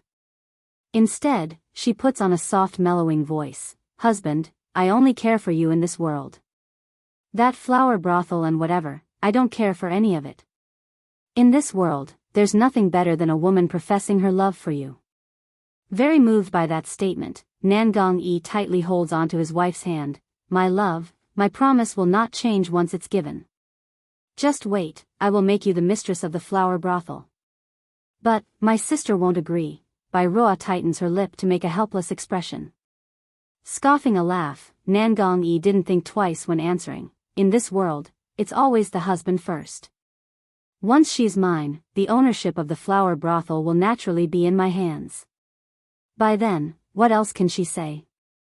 After saying this, the man releases his wife and attempts to tidy up that strand of stray hair on the woman's head. I'll go write a letter to the Music Valley now. Just wait, I will have you and your sister reunited in no time. Ha ha ha ha. It's unsure if it's due to the illusion of himself getting the flower brothel soon, or due to the fact that he will be able to possess that peerless woman, but his mood was twice as good as when he first came into the bedchamber. Not his daughter, watching her husband's departing back. Roa inexplicably tightened her hands into a fist until the nails had pierced the skin. Bai Yen, consider yourself lucky this time. After I take the Phoenix brothel from your hands, I won't let you live. As hypocritical as this woman was, she's not at the stage where she's willing to share her husband with the enemy. Inside the capital city inn, incessant coughing repeatedly rang out of a certain room here reserved for the most prestigious of their guests. Young master, I've finished investigating as per your command. The elder standing next to the patient respectfully reports, worried over the incessant coughing of his young lord. Oh. Pricking his brow, then what sort of background does that girl have? The old elder sneaks a glance before answering. Her mother is Lanue, the daughter of the Lan house in the city. As for her father, he's the current house chief of the Bai family. However, it's said that she's been expelled by her father recently. This translation is only hosted on Translation. Frowning, the middle-aged man became doubtful. Are you sure that her mother is the lady of the Lan house and that she isn't adopted? This information is definite without fault. Young master, I believe the girl from yesterday is only similar to the young lady. They aren't necessarily related, the elder helplessly sighed. He too had wondered why there's someone so similar in appearance. But now it's obvious that the young lass wasn't related to their own missing lady. Maybe it's due to the bad news, but the coughing only got worse with every passing minute where the patient sounded like he's about to cough out his lungs. Do you know where the girl lives? Young master, you want to? The elder was a tad surprised, so he quickly followed up with a deep frown. Not minding the protesting look coming his way, the middle-aged man only smiled bitterly. I can't help it. Ever since I saw that girl, her face had been lingering in my mind, unable to disperse no matter what. Even if she does have nothing to do with my sister, I still want to go see her. Keeping quiet for a brief moment, the elder decides to speak his mind anyways. Young master, your identity is very sensitive. If others were to learn of it. It's fine, I'm only going to meet her. There won't be any danger. Supporting himself with his hand, the patient appears to be struggling to climb out of the bed. Lead the way. Helpless in his demeanor, the elder can only do as instructed. Very well, young master, please come with me. Logically speaking, he, as the loyal servant, should write a letter immediately to inform his old master of the situation. However, he fears the unkind truth might bring even more harm to everyone after what he witnessed in the past. Ugh hug. Seeing his young lord coughing again, the elder rushes back over to help only to be pushed away. I'm not so sick that I need someone to support me. If she sees me in that state, it won't be good. Gently wiping the trickle of blood from the corner of his mouth, the middle-aged man slowly walked for the doorway on his own. Just like that, one cough and 2 steps, they headed for the outside in this terrible state. The loyal elder really was hurting inside. As much as he wanted to stop this outrageous act of stubbornness, he too understands no one can stop the young lord when he's in this state. Together, they spent over 30 minutes to reach the old manor, which would normally take no more than half of that time for any old regular person. Who are you two, and what do you want? The 2 guards standing watch sternly yelled out this question at the sight of the strangers coming their way. Very displeased by the obstruction, the elder was ready to make an example of these impudent people when a hand stopped him. I am here to look for your mistress, Bai Yen. A business deal, too. With that said, he then turns back to Bai Yen with an open grin. Can I ask for your name? It's Bai Yen. Miss, your surname is Bai? Then Xiachen follows your name, W-A-N. Ji Dichio was a bit surprised there. Under normal circumstances, Bai Xiachen should be following the father's name, not the mother's. Seeing W-A-N. Ji Dichio's astonished reaction, Bai Yen raises a smirk and said, "Is there something else?" "It's like this. Earlier I had learned from your son that you are in possession of some Dan pills. Can you sell them to me? I will pay however much you like." W-A-N. Ji Dichio's eyes were glowing like a wolf staring at its prey, hungry and craving for meat. Pondering in silence for a moment, Bai Yen in the end responded, "What grade are you looking for?" "3rd grade or higher is enough." "All right. I can provide you with anything below 5th grade. As to the price, I will have my people come negotiate with you." This translation is only hosted on Translation W.N. Ji Dichio's heart had literally tensed up due to quick confirmation. At most he only expected Bai Yen to provide him with some 3rd or 4th grade Dan pills, not some high-level stuff like some 5th grade. This is no different from a great surprise. Pricing is not an issue. May I know when you can provide me with the products and how much? The 3rd and 4th grade pills will be 100 each per month. As for the 5th grade ones, I will need you to provide the ingredients instead. As to the number, it will depend entirely on luck as to how much I can make. W.N. Ji Dichio's eyes grew even brighter. She can make? Then doesn't that mean this Miss Bai Yen is a 5th rank alchemist? Okay, I'll leave all of that to your expertise. As for the payment, I'll be sure to make it fair for you. It's not his money that's being spent anyways, it's the main branch who's paying, meaning he can accept it no matter how high it goes. Not saying anything more, Bai Yen turns for her home. In a blink, her figure was gone from the W.A.N.G. family's view. "Father, you are plotting something, aren't you? A greedy person like you would never be so easy to negotiate with." W.A.N.G. Xiaopeng looked puzzled at his old man. "What's nonsense are you saying?" Huffing with displeasure at his son's accusation, "Remember those pills Xiachen gave you? I sent one of them to your grandfather.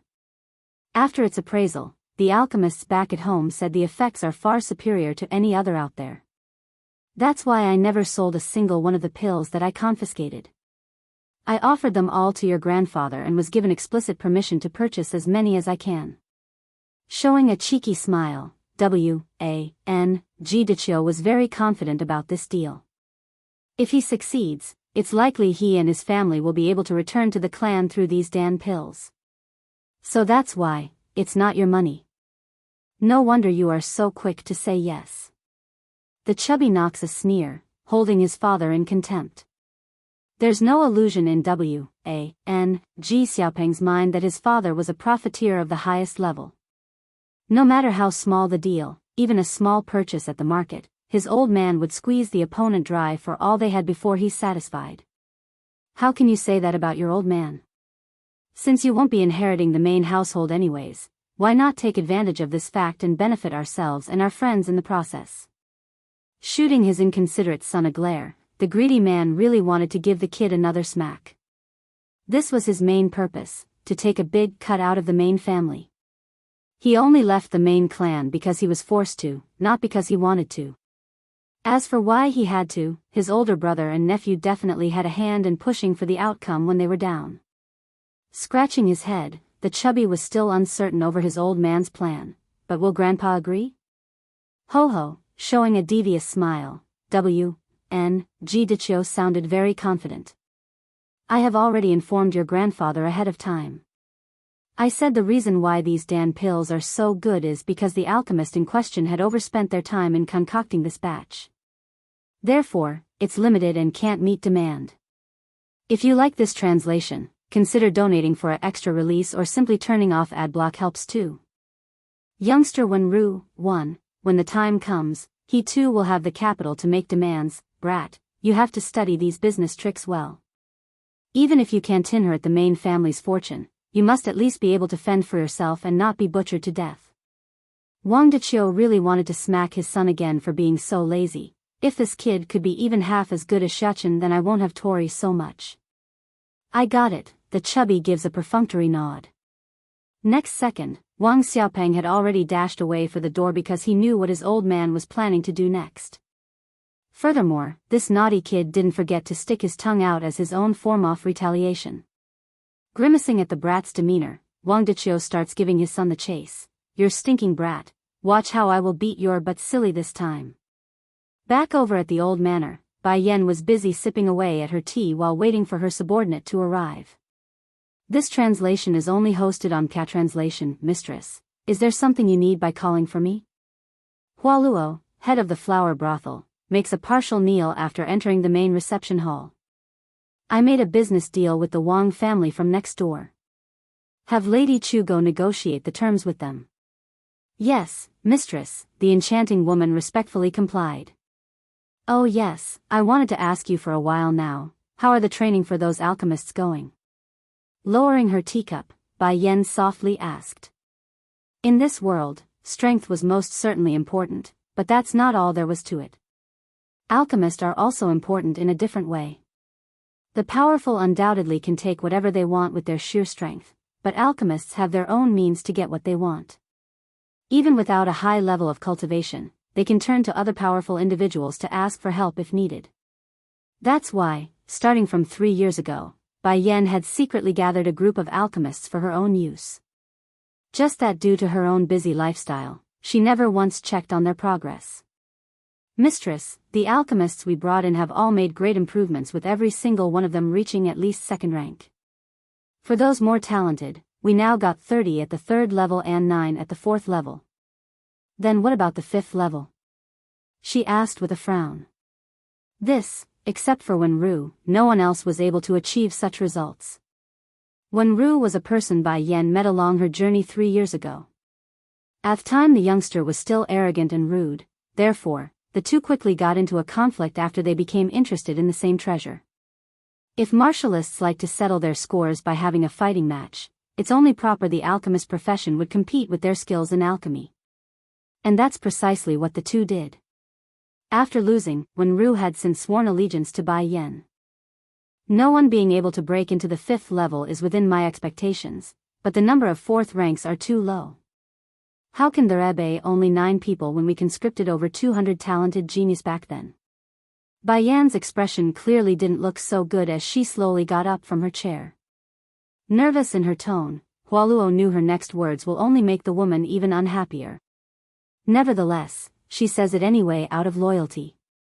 Of the 9 people, 5 of them were already at the 3rd level, in other words, 3 years of effort yielded nothing more than a 1-level increase. Hua Luo, bring me to see those alchemists. I want to check for myself why this is happening. This certainly cannot go on. I must think of some way to help these people advance further as soon as possible. Inside the courtyard that's almost perennially covered in a smoky mist due to the constant use of the stoves, a large group of hard-working men were busy concocting their respective Dan pills with their cauldrons. Ah! A loud screaming cry suddenly broke the tranquility here. The reasoning for this was Bai Yan's unmerciful kick at the figure who attempted to charge her at the first moment she stepped through the doorway. Sprawled there with his arms and legs on the ground, the handsome boy known as Wenru puts on a pathetic look of grievance at his attacker. How come I can't see through your cultivation anymore? Don't tell me you made another breakthrough again? Aside from the alchemic contest they did 3 years ago, they also competed in their cultivation. The end result, a very miserable defeat that left him admitting defeat both physically and spiritually. Even so, he could still perceive the girl's cultivation. But now, he couldn't, like the woman was shrouded in a thick layer of mist. To heal you, 3, pausing in her words, Bai Yan made it look like her next question was unintentional. What about Ditsang? Lord Sung He. After moving his things over, he then left again by himself. The guard reports, careful in his tone to not offend the woman. Breaking out into an irritated laugh, it seems he have really taken my place as his own. No matter, once his estate is repaired, I will have him out of here immediately. As nice as that idea was, Bai Yen was still immature in these sort of things. For people like Di Tsang, it's impossible to drive him away once he's in. With her questions out of the way and nothing else to do for the next while, Bai Yen figured she might as well continue reading her book. Just like that, one woman and one awkward-looking elder waited silently in this pristine courtyard. Back outside at the city street, Wang Xiaopeng was busy gobbling up the delicious snacks in front of himself. This translation is only hosted on Catranslation. I didn't expect the capital to have such delicious things around. It's even better than the big restaurants. Grinning, the chubby kid shoots a glance at Bai Xiachen, who's also busy watching his friend's insane ability to devour everything. Hey Xiachen, why aren't you introducing your new friend over there? Originally Nangong Zhuan, bullied prince, was still amazed at why Wang Xiaopeng can eat so much, but upon hearing the question, his skinny little body quickly stiffened up. Subconsciously, he lowered his head due to low confidence. He's called Nangong Zhuan, someone I saved from being bullied inside the palace. Pointing at his new friend, Bai Xiachen puts on a bossy appearance. He will be under my protection from now on. If anyone dares to bully him, I will clobber them. If he's your brother, then he is my brother too. Jerking up from his chair, Wang Xiaopeng uses that chubby-looking hand filled with grease to pat the poor boy's shoulder. Don't worry, as long as you have me and Xiachen around, we will beat your enemies up for you. As if to meet that vow, Bai Xiachen suddenly points his finger at the background. Xiaopeng, your chance is here. You see that fat kid with the bunch of soldiers tailing him? He's the one who's been bullying him. Following the boy's line of view, the chubby kid soon caught sight of the mentioned group. Rude and pompous in their demeanor, these people are exactly like the way Bai Xiachen described them. Holy! There is actually someone fatter than me. Immediately pulling up his sleeves, Wang Xiaopeng looked like he's ready to go at it. It's bad enough he's fatter than me, but he's also bullying my friend. Just watch you two, I will show you how to properly teach a person not to mess with us. Leaving only these words behind, the chubby kid instantly shot out like a cannonball for Nangong Lin's bully prince location. Let's go, we will watch from the side. Pulling his new friend along, Bai Xiachen's eye was twinkling with delight at his enemy's misfortune. Startled there, Nangong Zhuan sounded hesitant. Isn't this sort of bad? He's not afraid of his enemy per se, he's afraid of Wang Xiaopeng getting into trouble for his sake. Just as Nangong Zhuan was still struggling to come to terms on what to do, Wang Xiaopeng had already pounced onto his target and knocked the fat bully to the ground. Using that greasy hand, he starts pummeling the frightened target, screaming for help. Royal grandson. The guards were all gripped with shock at the suddenness of it all. Just when they were ready to aid their lord, a spooky figure had already blocked their path. Aren't you people ashamed of yourself? A fight between two kids doesn't need the intervention of us adults. Knocking his small little head up, Bai Xiachen seems to have forgotten something. He too was but a 5-year-old child. Little bully wants to tame a beast, twitching in the corner of his mouth. When Ru practically jolted backwards like it would make a difference. I was just joking. Don't kid around. What sort of place is the flower brothel? How can this woman be so cruel and make me go take customers there? Bai Yan's smile was very gentle. Rest assured, if you have needs, the flower brothel will always be open for you. But if you just want to be a customer for one of the girls, I can have Hualuo give you a discount instead. Imbara. Said by the T's, when Ru finally came out of his when Hualuo shot him a tempting wink. Hey, Big Bai, you can't be so mean to me. At the very least I'm still an innocent and pure boy. Don't you think it's too much dumping me into such a category? Too lazy to keep up with the nonsense, Bai Yan went ahead and tossed the book she prepared ahead of time for the boy. This translation is only hosted on Catranslation. What is this? Nearly dropping it due to how sudden the act was, when Ru asks with confusion in his voice. It hasn't been very long since you grasped the secret behind the 5th level of alchemy. To help you refine your skills and help you get a firm grasp, I've written down all the key points you need to look out for. The information inside will undoubtedly raise your rate of success by many miles. Due to the intense excitement of the news, when Ru nearly dropped the book again because of how shaky his hands were. When did you become so good to me? The boy's appearance now was like a baby. Red in the cheeks, he was literally hugging the book like a child getting a new toy. Showing an unbelievable smile that could captivate thousands, Bai Yan didn't hide her motive. Your strength isn't enough right now. Only by increasing your alchemy and raising these people can you help me in what I want. Come Hualuo, we're leaving.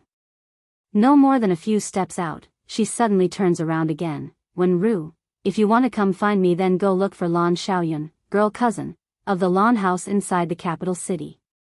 She knows where I live. With that said, the two enchanting figures were gone and out the door.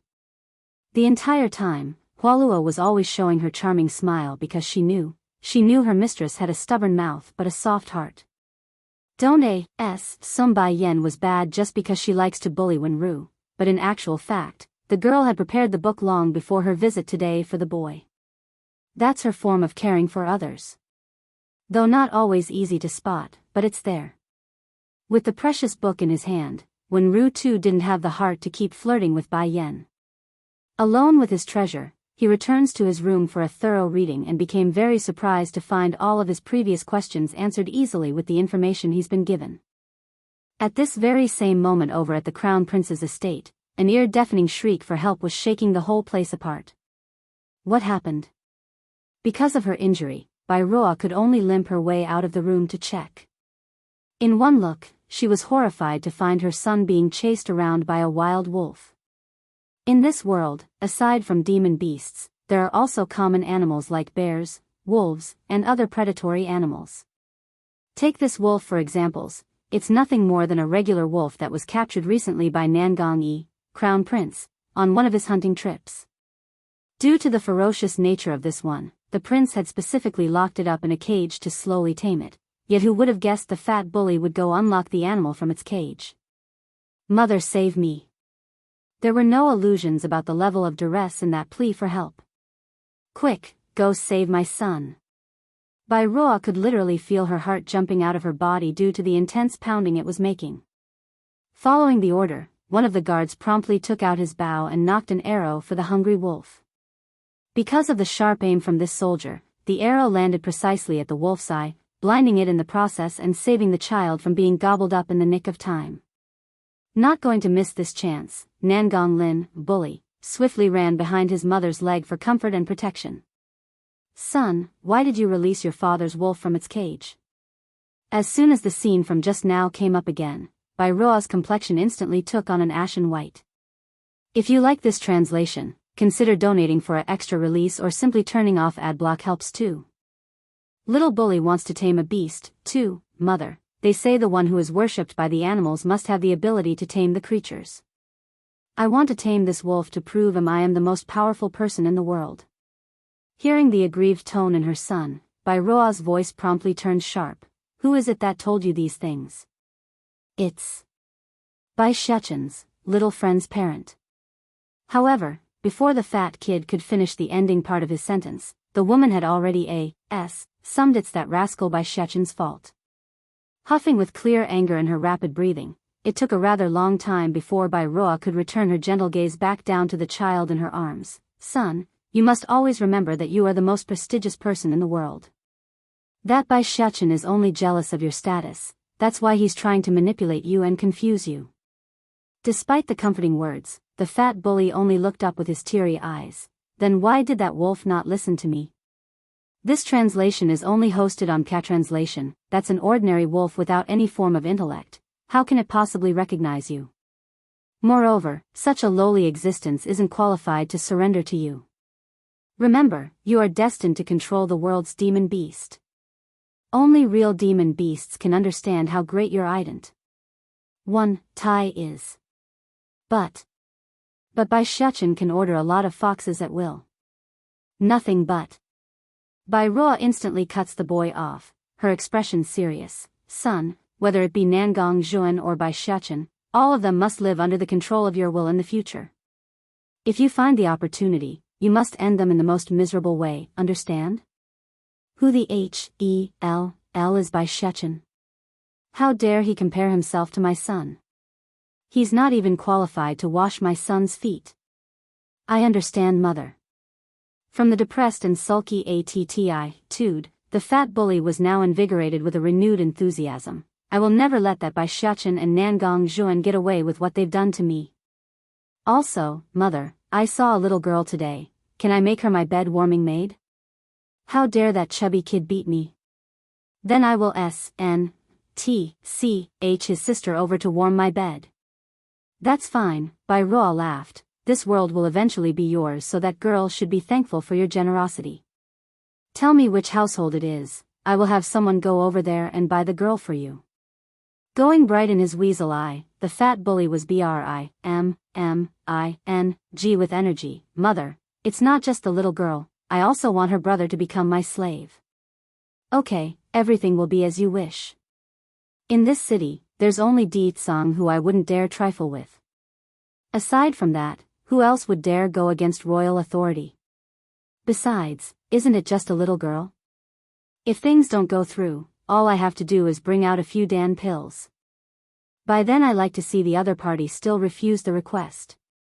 It was at this moment a palace maid came running over. Crown Princess, someone is requesting an audience. Slightly wrinkling her brow, Bai Ruo asked, who is it? The person said they are from the Music Valley. Music Valley? Evoking a sinister smirk, finally, they are here. Quick, invite them into the reception hall. I will arrive in a moment. Yes, Crown Princess, making a respectful bow, the maid quickly disappears from Bai Ruo's view. First making sure her son was well taken care of by the maids, Bai Ruo then headed for the main hall herself. But due to the injury on her hind, the speed that she moved at was awfully slow despite being supported by several servants.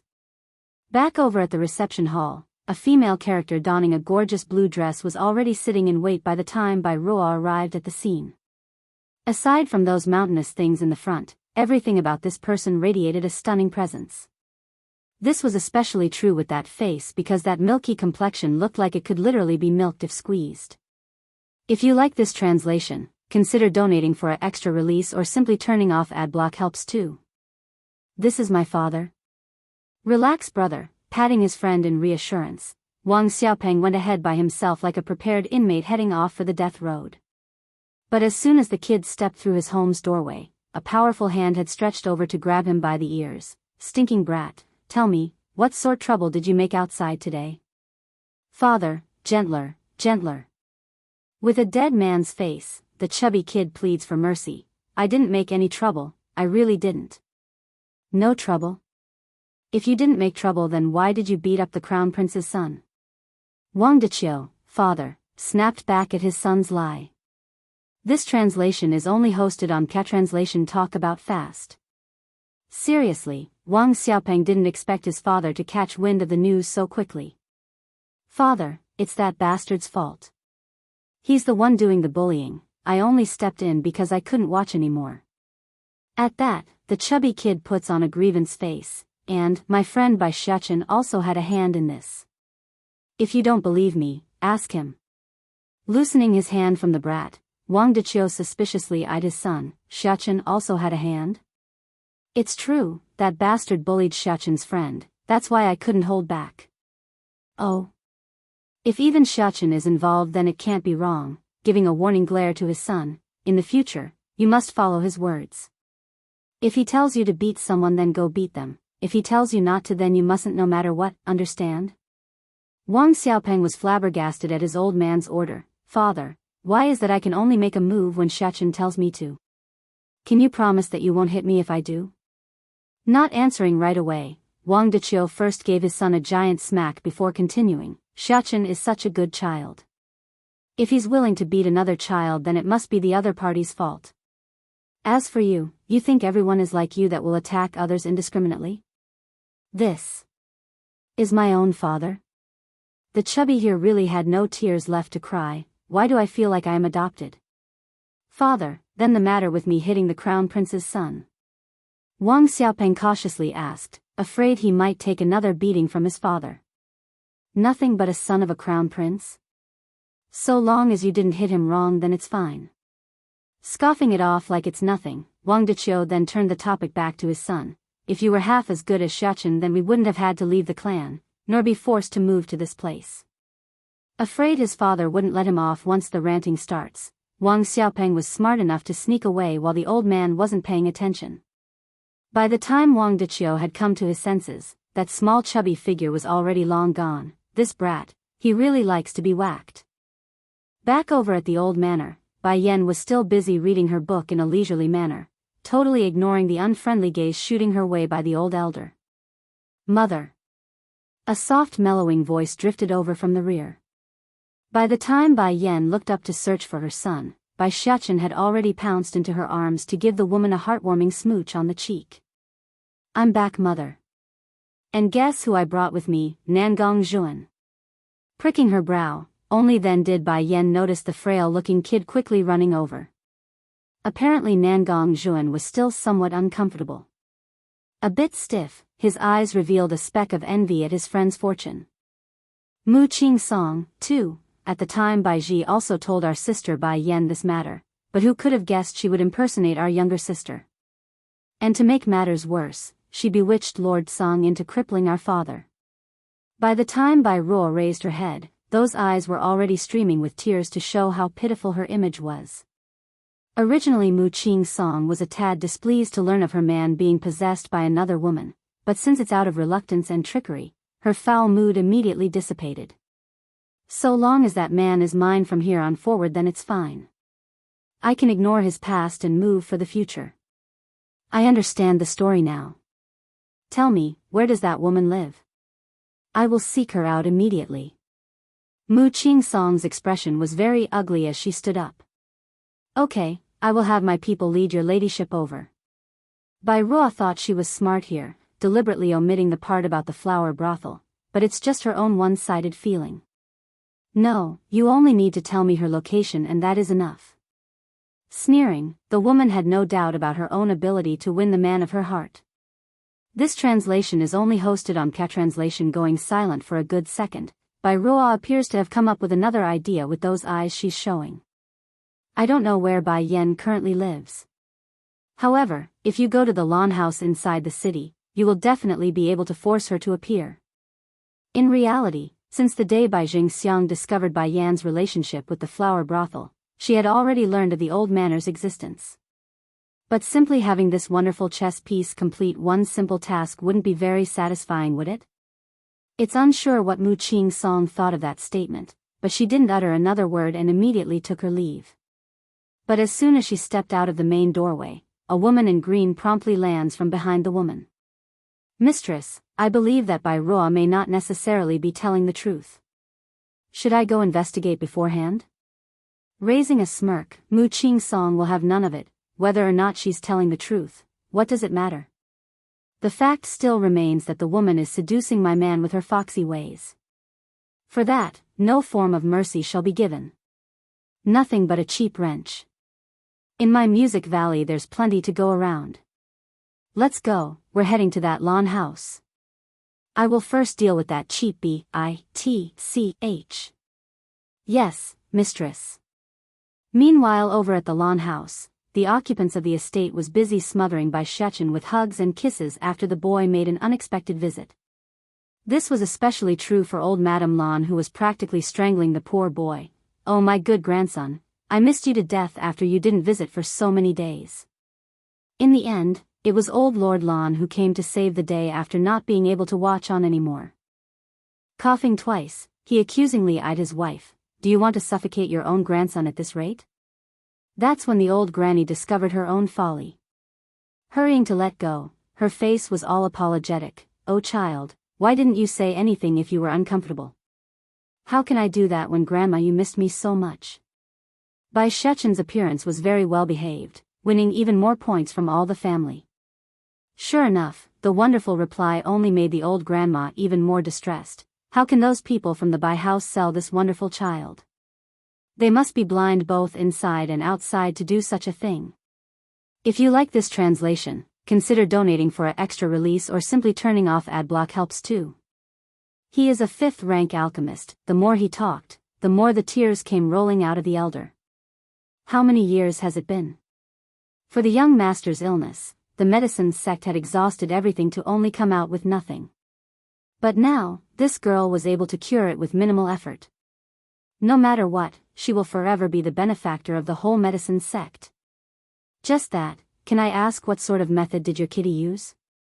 A faint glow emulated out of the elder. We've tried many things over the years, but all had failed at what you did with ease.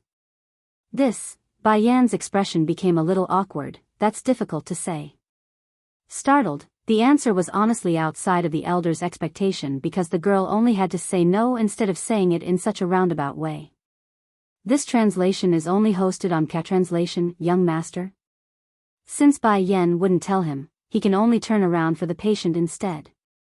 Like Bai Yan, the sick man also showed a somewhat awkward expression. I don't know either. When I got into the room, the next thing I knew was that I fainted away. By the time I awoke, the wisp of energy inside my body was gone. Now the situation only got more awkward. Showing an embarrassed glow on her cheeks, Bai Yan only didn't want to explain the procedure because she knew the man would refuse if she did. That's why she gave the wink to Little Rice when they left. It's to tell the tiger cub what to do. That's so, the elder appeared disappointed. Because of this reason, he seems to have misjudged Bai Yan as not wanting to reveal the secret instead of just being embarrassed. No matter though, what's important to him was his young master's health, so everything else can step aside. I have here a written prescription. Rummaging through her pocket, Bai Yan finally found the paper she had prepared earlier, by the items on the list for me. It's to help your young master's health. His physical body hasn't recovered yet, so he needs some pills to aid him. Shocked by those words, the elder immediately spread open the folded paper to be completely surprised by the content. Frowning, he was perplexed by the recipe. There are numerous alchemists in the medicine sect, plus he too was a 5th-grade alchemist, but never had he seen such a combination of ingredients. Miss Bai Yan, what kind of medicine are you trying to concoct? A 5th-grade Vitality Rejuvenation Pill. Vitality Rejuvenation Pill was the byproduct of her research in improving the biorestoration Dan pill used by Old Lord Lon back when the grandpa was ill. The reason why the other pill wouldn't be effective here was due to Bai Zhanpeng's body. It's much more severe. 5th-grade medicine. Compared to this never before heard of Dan pill, the elder was more surprised by the girl instead. Though he himself may be a 5th-rank alchemist, but that's due to many years of effort and study. While on Bai Yan's side, she was no more than 20, an age not even half of the elder's.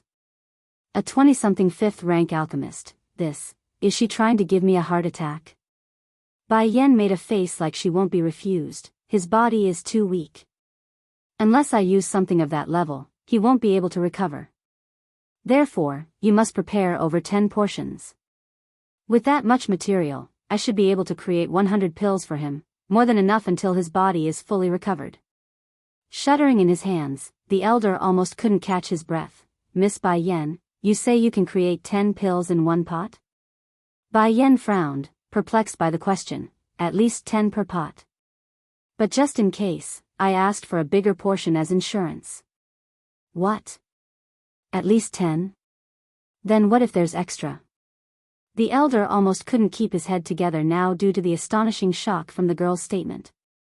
In his desperation, he had to keep reminding himself it must be a lie, an exaggeration. In truth, due to Bai Yan's closed-off living style at the Holy Island over the years, her interaction with other alchemists in this world were limited. Even if she did meet a few out on her travels after leaving the Bai house, the numbers wouldn't be very high, hence the reason why she's unaware of how high her own alchemy was. There shouldn't be that many as bad as her own 3 shifis, right? Almost exposed, too. Who are you? While the Lon family was still unsure why the woman was looking for Bai Yan, they suddenly noticed the loathsome look directed at Bai Shechen from the person. Little Shechen. In her haste, Lan Xiaoyan swiftly dragged the boy behind herself to shield her nephew. Auntie, you don't have to worry about me. Patting the girl like a big adult, Bai Shechen actively pulled his head back out to face the intruder. Is there something you need in looking for my mother? You are Bai Yan's son.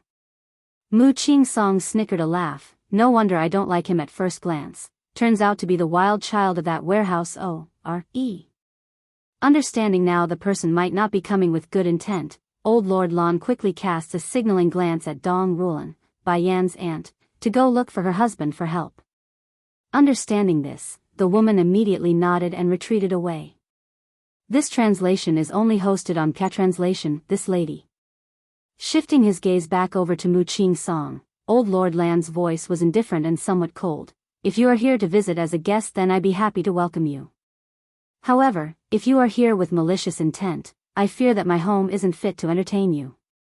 This time it wasn't Mu Qing's song who spoke, it was the woman in green behind her who stepped forward. Snapping back with a harsh and stern tone, "Who do you think you are to talk to my mistress like that?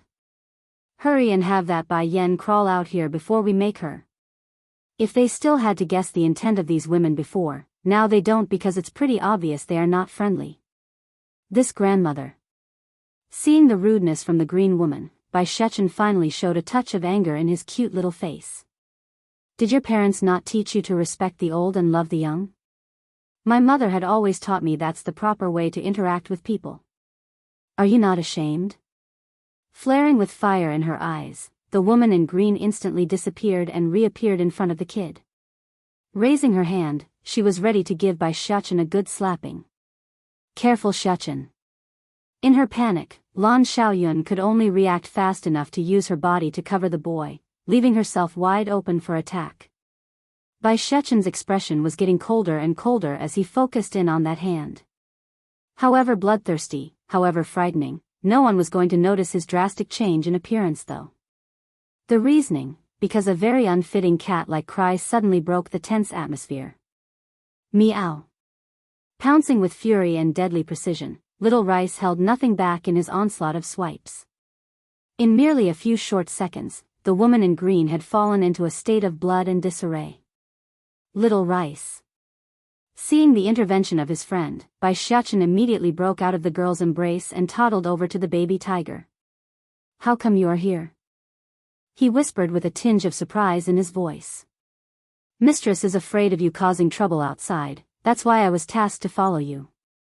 Like the boy, the tiger also lowered his voice into a whisper. "Also, didn't mistress say you can't make a move outside? Otherwise you're ident. One tie will be discovered soon or later." Bai Shechen can't be called a complete demon beast, only a half-human half-beast hybrid. However, the boy's ability and power was far stronger than any pure-bred demon beast out there, hence the reason why Bai Yan would forbid her son from revealing the secret. She's afraid evildoers would target the kid while she's not aware. Lowering his little head, Bai Shechen sounded rather defeated. "I was only trying to help my auntie. I didn't want her to be hit. Good thing Little Rice came, otherwise I would be exposed today." If you like this translation, consider donating for an extra release or simply turning off ad block helps too. A business deal. 1. The fat bully was too stunned for words. Unable to do a thing, he can only watch the guards he brought along be knocked over to the ground one after the other. Noticing the gaze directed at himself from Wang Deqiu, father, the fat bully quickly lost all form of arrogance and began to stutter. "My father is the crown prince. I don't care if your father is the prince or the king. If he can't teach you properly, then I will do their job for them." In one sweep of his feet, the enraged man makes a stomp right onto the boy's chest. "These people really take me for a pushover. How dare they come into my home and hit my son? I will show them what it means to mess with me." Bursting out into tears, the fat bully starts sobbing with all his might. "My father said I'm the most prestigious person in this world because the animals bowed before me when I was born. You hit me. My father will definitely feed you to the dogs for that." Sneering at the threat, Wang Deqiu's only reaction was a couple of slaps after dragging the kid up into the air.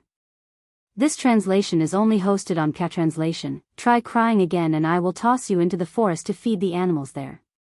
Shivering at the threat, the fat bully instantly ceased his sobbing. With a frightened face, Nangong Lin felt like he was facing a monster. "What is master of the animals? You think I'd be dumb enough to be fooled? Go tame a demon beast for me to see then. Come on, go. These people are truly too ignorant. Merely one rumor and they are all heads over heels for it. Now scram, get out of my face." First tossing the fat bully out of his estate, Wang Deqiu then casts a warning glare at the sprawling soldiers pretending to be dead. In the face of that intense stare, these poor men could only scramble for the door with their lord in hand. At the very same time, Bai Yan was currently giving off a half-hearted smile as she watched the whole thing unfold with her body leaning against the doorway. Since her help was no longer needed here, she figured it's time she went home.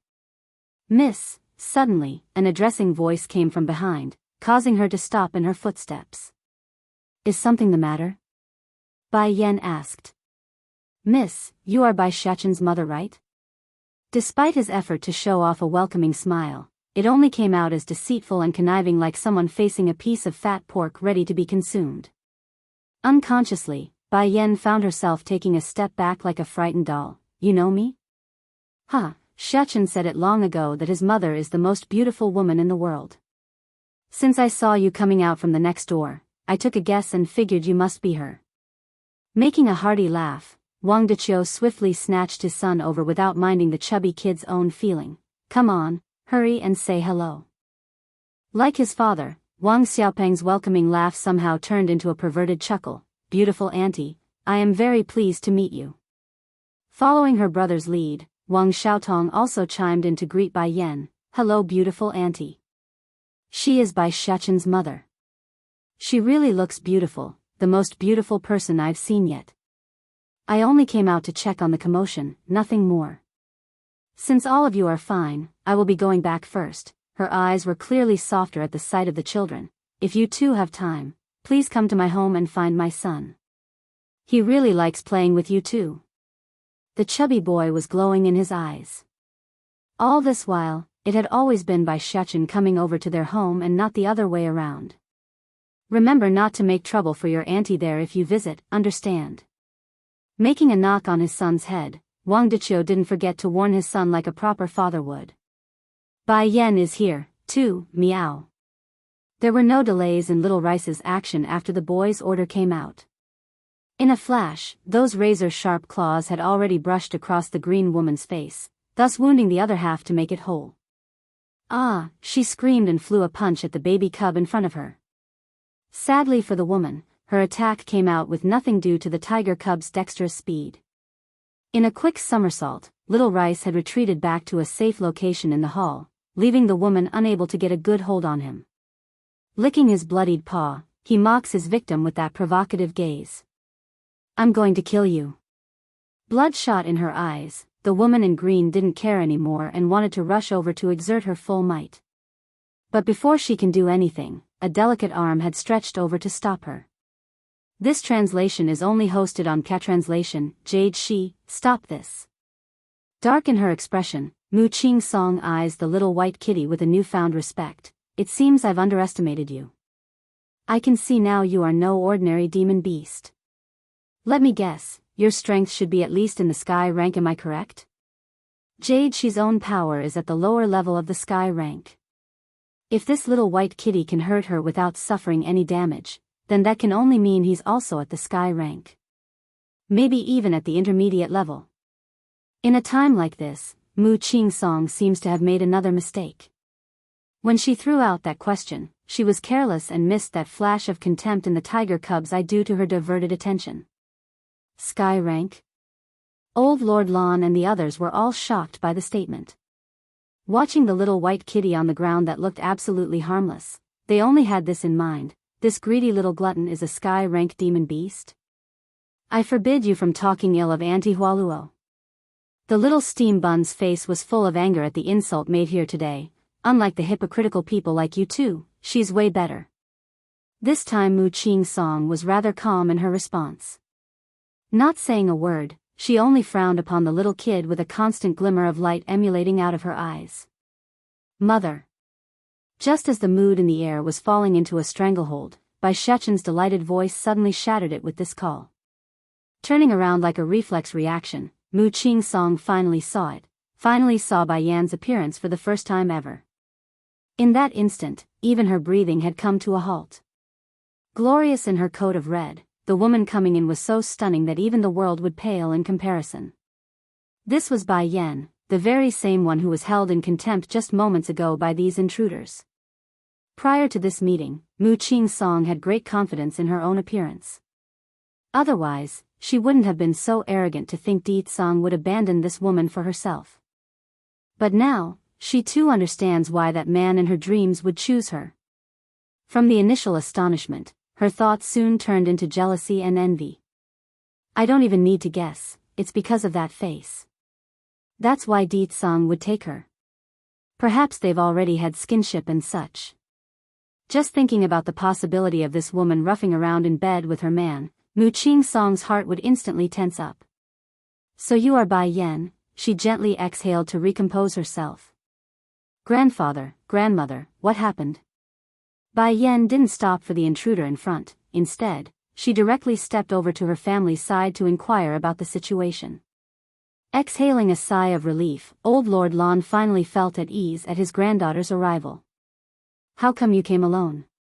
Just now I had your aunt go seek Lord Song for help. Why didn't he come with you? Bai Yan frowned. I didn't see her on the way here, but whether or not Song comes or not, the ending will be the same. Cousin. Dashing over at the sight of her cousin, Lan Xiaoyun nearly broke out into tears because she was so afraid just now. If you like this translation, consider donating for an extra release or simply turning off adblock helps too. Youngster Wenru, 1, when the time comes, he too will have the capital to make demands. Brat, you have to study these business tricks well. Even if you can't inherit the main family's fortune, you must at least be able to fend for yourself and not be butchered to death.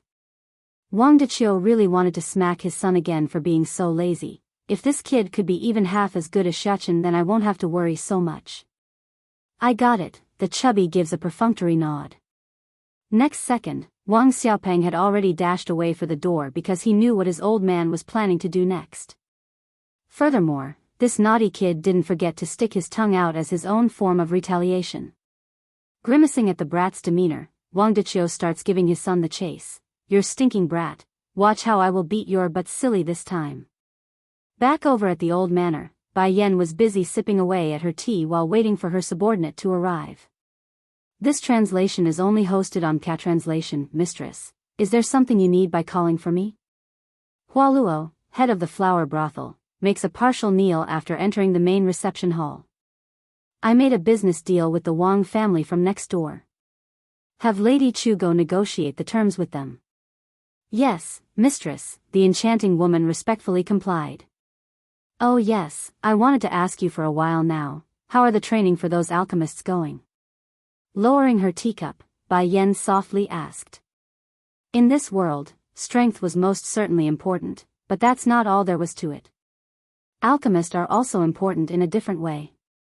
The powerful undoubtedly can take whatever they want with their sheer strength, but alchemists have their own means to get what they want.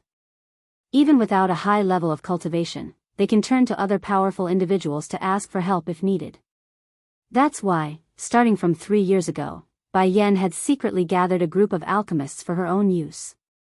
Just that due to her own busy lifestyle, she never once checked on their progress. Mistress, the alchemists we brought in have all made great improvements with every single one of them reaching at least 2nd rank. For those more talented, we now got 30 at the 3rd level and 9 at the 4th level. Then what about the 5th level? She asked with a frown. This, except for Wenru, no one else was able to achieve such results. Wenru was a person Bai Yan met along her journey 3 years ago. At the time the youngster was still arrogant and rude, therefore, the two quickly got into a conflict after they became interested in the same treasure. If martialists like to settle their scores by having a fighting match, it's only proper the alchemist profession would compete with their skills in alchemy. And that's precisely what the two did. After losing, Wenru had since sworn allegiance to Bai Yan. No one being able to break into the 5th level is within my expectations, but the number of 4th ranks are too low. How can there be only 9 people when we conscripted over 200 talented genius back then? Bai Yan's expression clearly didn't look so good as she slowly got up from her chair. Nervous in her tone, Hualuo knew her next words will only make the woman even unhappier. Nevertheless, she says it anyway out of loyalty. Of the 9 people, 5 of them were already at the 3rd level, in other words, 3 years of effort yielded nothing more than a 1-level increase. Hualuo, bring me to see those alchemists. I want to check for myself why this is happening. This certainly cannot go on. I must think of some way to help these people advance further as soon as possible. Inside the courtyard that's almost perennially covered in a smoky mist due to the constant use of the stoves, a large group of hard-working men were busy concocting their respective Dan pills with their cauldrons. Ah! A loud screaming cry suddenly broke the tranquility here. The reasoning for this was Bai Yan's unmerciful kick at the figure who attempted to charge her at the first moment she stepped through the doorway. Sprawled there with his arms and legs on the ground, the handsome boy known as Wen Ru puts on a pathetic look of grievance at his attacker. How come I can't see through your cultivation anymore? Don't tell me, you made another breakthrough again? Aside from the alchemic contest they did 3 years ago, they also competed in their cultivation. The end result, a very miserable defeat that left him admitting defeat both physically and spiritually. Even so, he could still perceive the girl's cultivation. But now, he couldn't, like the woman was shrouded in a thick layer of mist. Bai Yan is here, perhaps it was due to her running the entire way, but the woman was panting for air as soon as she started to slow down. Sang, where is Lord Sang? Dong Rulan wanted to get closer to make her voice clearer. Sadly, her legs simply won't budge anymore due to how fatigued they were. The overseeing guard became startled. Hesitant in his tone, His Highness is currently away due to an urgent matter. I don't know where he is either. Madame Lan, why don't you try Miss Bai Yan's place? The Lord have been living there for the past few days. Bitter in her smile, Dong Rulan shook her head rapidly. I just came from that side.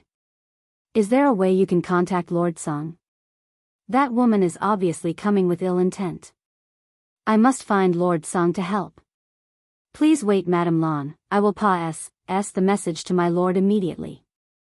This translation is only hosted on Cat Translation. Seeing how anxious the woman was in her demeanor, the guard knew it must be urgent. Without hesitating, he immediately pulled out a flare container and ignited the bottom. Next second, a radiant glow of piercing red had illuminated the sky. Inside the dense forest outside the capital city, 2 men was currently standing there unmoved. The one in front would of course be Di Tsang, while the other standing behind him was the man that had transformed into the flaming bird from before. My king, I've only managed to trace the princesses sent to this place. After that I can no longer follow the trail. Then did you manage to locate that woman from the snake tribe? His voice was gloomy, frightening the man behind even more. Subordinate is useless, I still haven't located her yet. As soon as his words came forward, the one known as Fire Plume can clearly feel his lord's aura growing more and more intense to the point where he had trouble breathing.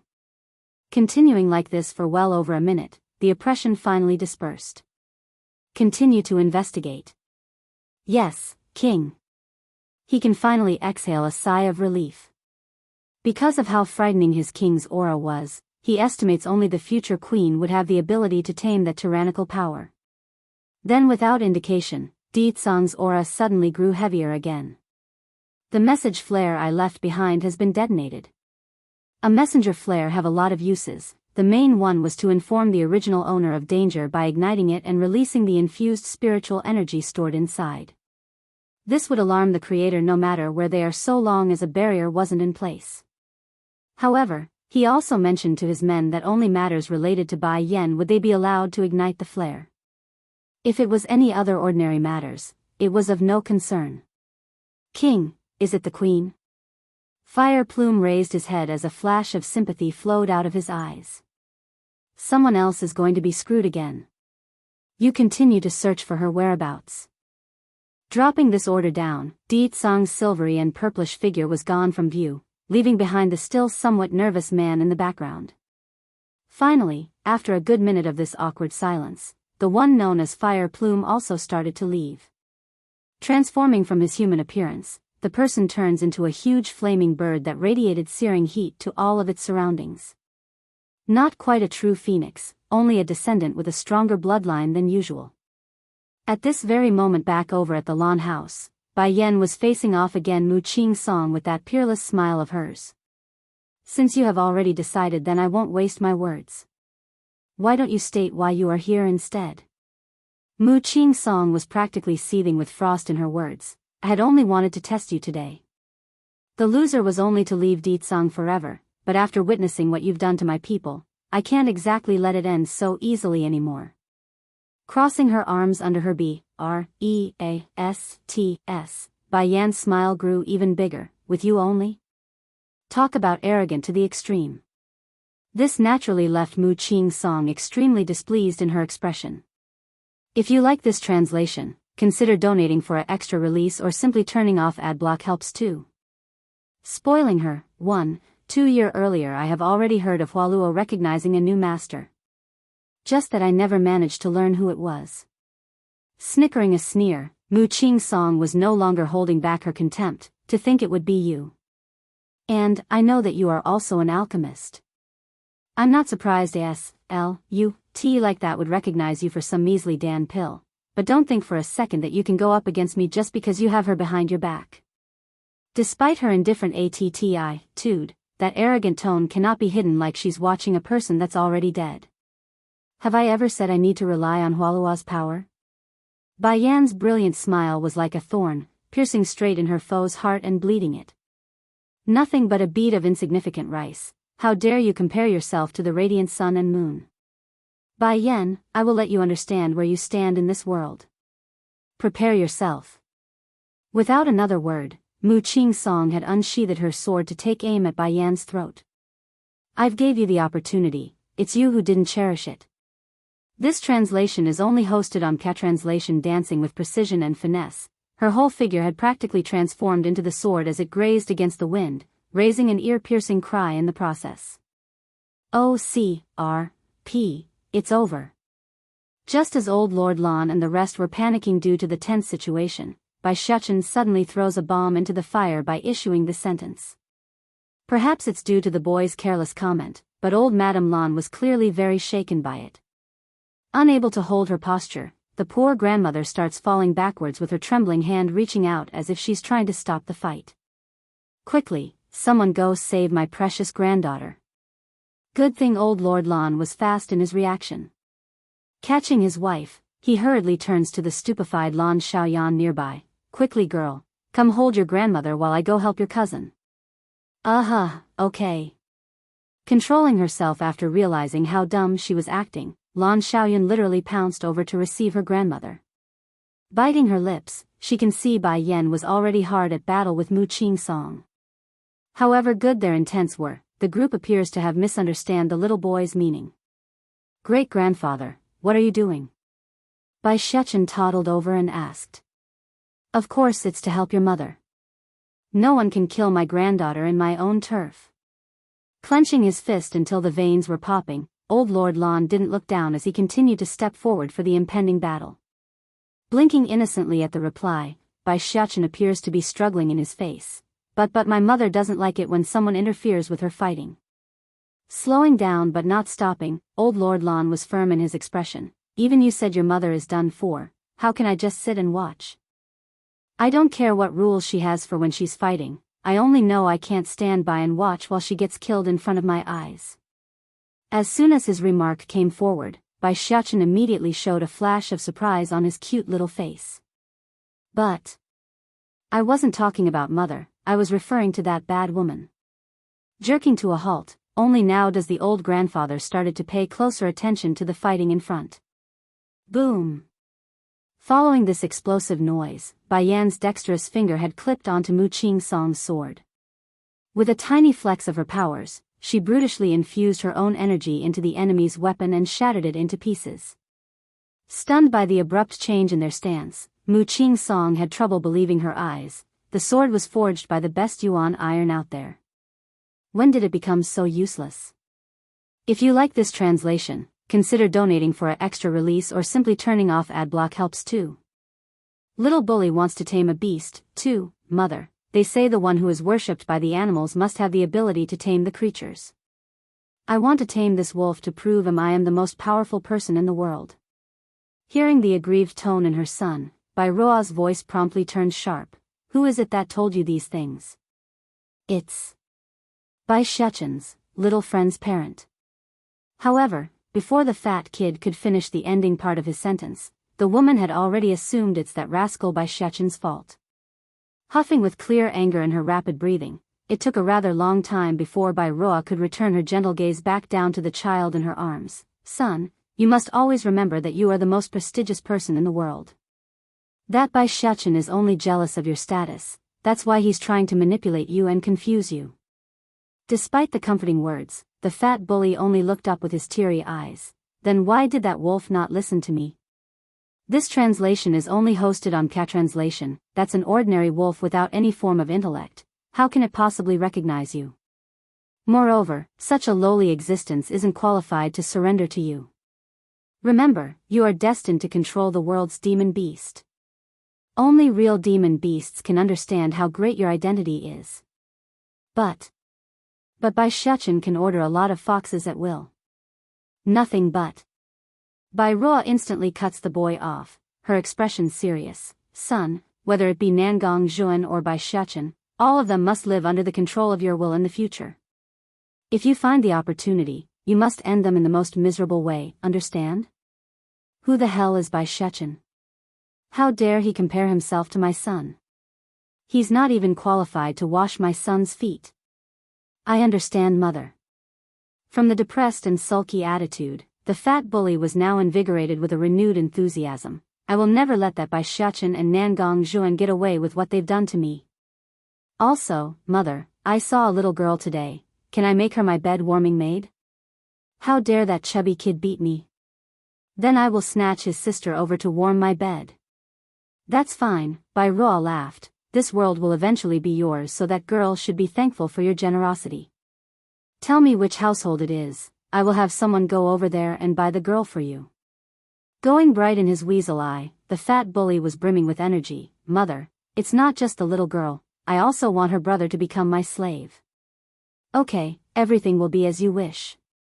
In this city, there's only Di Tsang who I wouldn't dare trifle with. Aside from that, who else would dare go against royal authority? Besides, isn't it just a little girl? If things don't go through, all I have to do is bring out a few Dan pills. By then I like to see the other party still refuse the request. It was at this moment a palace maid came running over. Crown Princess, someone is requesting an audience. Slightly wrinkling her brow, Bairoa asked, who is it? The person said they are from the Music Valley. Music Valley? Evoking a sinister smirk, finally, they are here. Quick, invite them into the reception hall. I will arrive in a moment. Yes, Crown Princess, making a respectful bow, the maid quickly disappears from Bairoa's view. First making sure her son was well taken care of by the maids, Bairoa then headed for the main hall herself. But due to the injury on her hind, the speed that she moved at was awfully slow despite being supported by several servants. Back over at the reception hall, a female character donning a gorgeous blue dress was already sitting in wait by the time Bairoa arrived at the scene. Aside from those mountainous things in the front, everything about this person radiated a stunning presence. This was especially true with that face because that milky complexion looked like it could literally be milked if squeezed. Chapter 219, Spoiling Her. 3. Mu Qing Song's expression was getting whiter and white. At least we won't lower ourselves to using our bodies to service another man. The Music Valley and Flower Brothel are often compared together because of their large number of female members in their mix. While the Music Valley would always be praised for their clean reputation, the Flower Brothel would usually be detested as an organization for the dirty and unwanted. You say you won't lower yourself to servicing a man, eh? We will see how much of that claim is true then. How about this, I will abolish your cultivation and have you take customers at the Flower Brothel. This way you can experience it firsthand. A touch of laughter was emulating out of Baiyan's eye.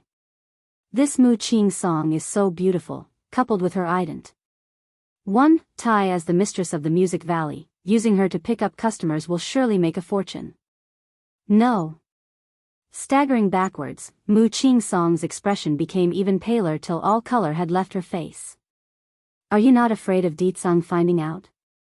If he sees your true face, he will surely cast you aside. This translation is only hosted on Catranslation right after her words came out. A cool and drafty voice blew in, causing Baiyan's face to go dark. What can I know? Shuddering at the question, Mu Qing Song promptly turned around to seek that surreal figure. Magnificent to the point where she can almost feel her lungs suffocating. It was only a few months ago that this man made her sick with love. With her heart pounding until it hurts, she wanted oh so much to fall into those arms to gain some warmth. But instead of pulling her in like she wanted, Deet Song had completely said her, never once casting so much as a glance her way. Who is it this time that made you angry? Soft and tender, Deet Song teasingly asks with that seductive voice. Tossing the Gucci aside like it's a piece of garbage, Bai Yen on the other hand wasn't so friendly. Grabbing that collar, her smile was both threatening and dangerous. Your rotten love admirers are here again. If not for me making it in time, the lawn house would have fallen in danger because of you. I warn you, if anything happens to my family, I will never let you go. Casting a glance at the collar being grabbed by his woman, Deet Song was rather pleased instead of getting upset. And how do you want to not let me go? In bed? Or we can try something more exciting like in the air or water instead. Deet Song. Seriously, why does this man always revolve around getting me in bed with him? Arg, does all he think about is trying to slip into my body? First easing the incredible amount of stuffiness in her chest, Bai Yen then went back to dealing with this man. I will run away with your son and not let you find us. Old Lord Lan and the rest had only recovered from their initial scare, now to be cast in front of Deet Song's ever-growing torrent of gloominess, they desperately needed a break lest they lose their minds. Hurrying to signal Bai Yen with a wink, Old Lord Lan was practically pleading his granddaughter with his look. Child, I think this matter is not Lord Song's fault. He seems very sincere about you so you mustn't get upset. Silent and unyielding, Bai Yen only faced the man in front of her like she's trying to see through that person to see the truth. Bai Yen, you are spoiled with arrogance. Sneering, Mu Ching Song also sensed the anger in Deet Song's body. You don't even know how to cherish your man. If it was me, I would never make him angry. Boom. Before the foolish woman can continue on with her rambling, a raging torrent had swept out from Deet Song's sleeve, pounding in against his target and sending the yapper mouth flying out of the hall. Chapter 220, Spoiling Her, 4, Deet Song, raising her ashen face to confront that overbearing man, not a word could come forward anymore. The Music Valley no longer exists from this day forward. With only that order, the fate of the Music Valley was sealed. Puking another mouthful of blood, her horrified face only had shock left in there. Why? You still asking me why? My wife nearly ran away with my child because of you. The dreaded frost from his smile only added to his charm for some reason. Shuddering at the man's remark, Mu Ching Song struggled to upright herself from the ground. You are that certain the child is yours? Did you test your blood with his? As if I wouldn't be able to recognize my own son. Do you take me for an idiot, or are you that much of an idiot yourself? The murderous intent was now in full bloom around Deet Song's figure. This translation is only hosted on K-Translation in this moment. Mu Ching Song didn't care about her own physical pain, nor did she care what the others thought of her. All she knows was that her heart was hurting like it's being crushed until it's nothing but a pile of mush. Don't you realize that she's a vicious woman? The flower brothel is a place of womanizing, yet she still wants to cripple me and send me there. Such a woman is qualified to be your wife? No matter how vicious she is, I am here to protect her. Furthermore, clicking his tongue, Deet Song didn't hide his contempt for the woman. I'm rather fond of Yan Yan's idea. I agree, let's send you to the flower brothel to take customers. That should be adequate for making my wife angry. Shuddering at the statement, the helpless woman could hardly believe her own ears. What did you say? He wants to send me to the flower brothel? How can he be so cruel to me? PFF. Following a piercing white light that shot straight into Mu Ching Song's body, her dantian finally shattered into a million pieces. I never thought the man that I've been searching after so long would be this heartless to me. She's not wrong to pursue love. What she did wrong was to pursue her love on Deet Song, someone she never should have eyed for in the first place. But then, just the thought of Bai Yen being protected so tightly by that man, an unbridled fury would erupt out of her heart. Send her to the flower brothel. Cold and indifferent, Deetsong gives the command for the guards to come out of hiding. Yes, Your Highness. Respectful in their tones, the men worked quickly and dragged the now crippled woman away. Without bothering to give Mu Qing Song another glance, Deetsong turns back to Bai Yan, who was still very upset with him. Do you need something else? She retreats as the man got closer, creating an awkward scene almost akin to a cat and mouse game. Going gloomy again at the reaction of the girl, he questions her, do you really intend to take my son away with you? I was just kidding. But I don't like that sort of joke. Disregarding the focused gaze from everyone around them, Deetsong forcefully pushes her against the nearby tree and takes a hearty bite of her lip. If there's a next time, I will directly take you to my bed with no mercy shown. Bai Yan's face had gone completely black. Can you control yourself? People are watching. So you know how to be scared too. Let's see how you will threaten me again in the future. With his eyes narrowed into an evil slit, he didn't forget to take advantage of the situation to get some more skinship. Ahumph. Making a Imbara. Said cough to bring the two back to reality. Old Lord Lan hurries to wink at the dumbfounded Lan Xiaoyan. What are you still dazing around for? Your grandmother suffered quite the scare there. Hurry and go help her inside so she can rest. I still need to go look for my old friend to drink tea. Indeed, old Madame Lan did receive quite the scare today, but it wasn't all from Mu Qing Song. Bai Yan and Deetsong's intimate act here also had a hand in it. Spoiling her. 5. First was the fact that her precious granddaughter was able to demonstrate a power at the monarch level. It must be mentioned that their Luhua kingdom only has a king-rank master as its strongest protector. So, for the girl to reach a level superior to that in a few short years, how can she not be frightened with shock? Then behold, before her heart could come to terms with the explosive news, Deetsong's tyrannical aura takes another whack at her already dissipating soul. All in all, old Madame Lan can be said to have received over 4 major blows to her frail heart. First was Mu Qing Song barging into their home and revealing her ident. 1. Tai. Second was Bai Yan showcasing her extraordinary powers. Then thirdly was Deetsong's near-suffocating aura of oppressive might. Now, last but not least, she's watching her granddaughter getting so intimate with a man in front of her eyes. If that's not enough to make the old grandmother go limp in her legs, then what else can she do? This translation is only hosted on Catranslation. I will be away for a few days. Deetsong didn't pay any heed to the departing members of the Lan family.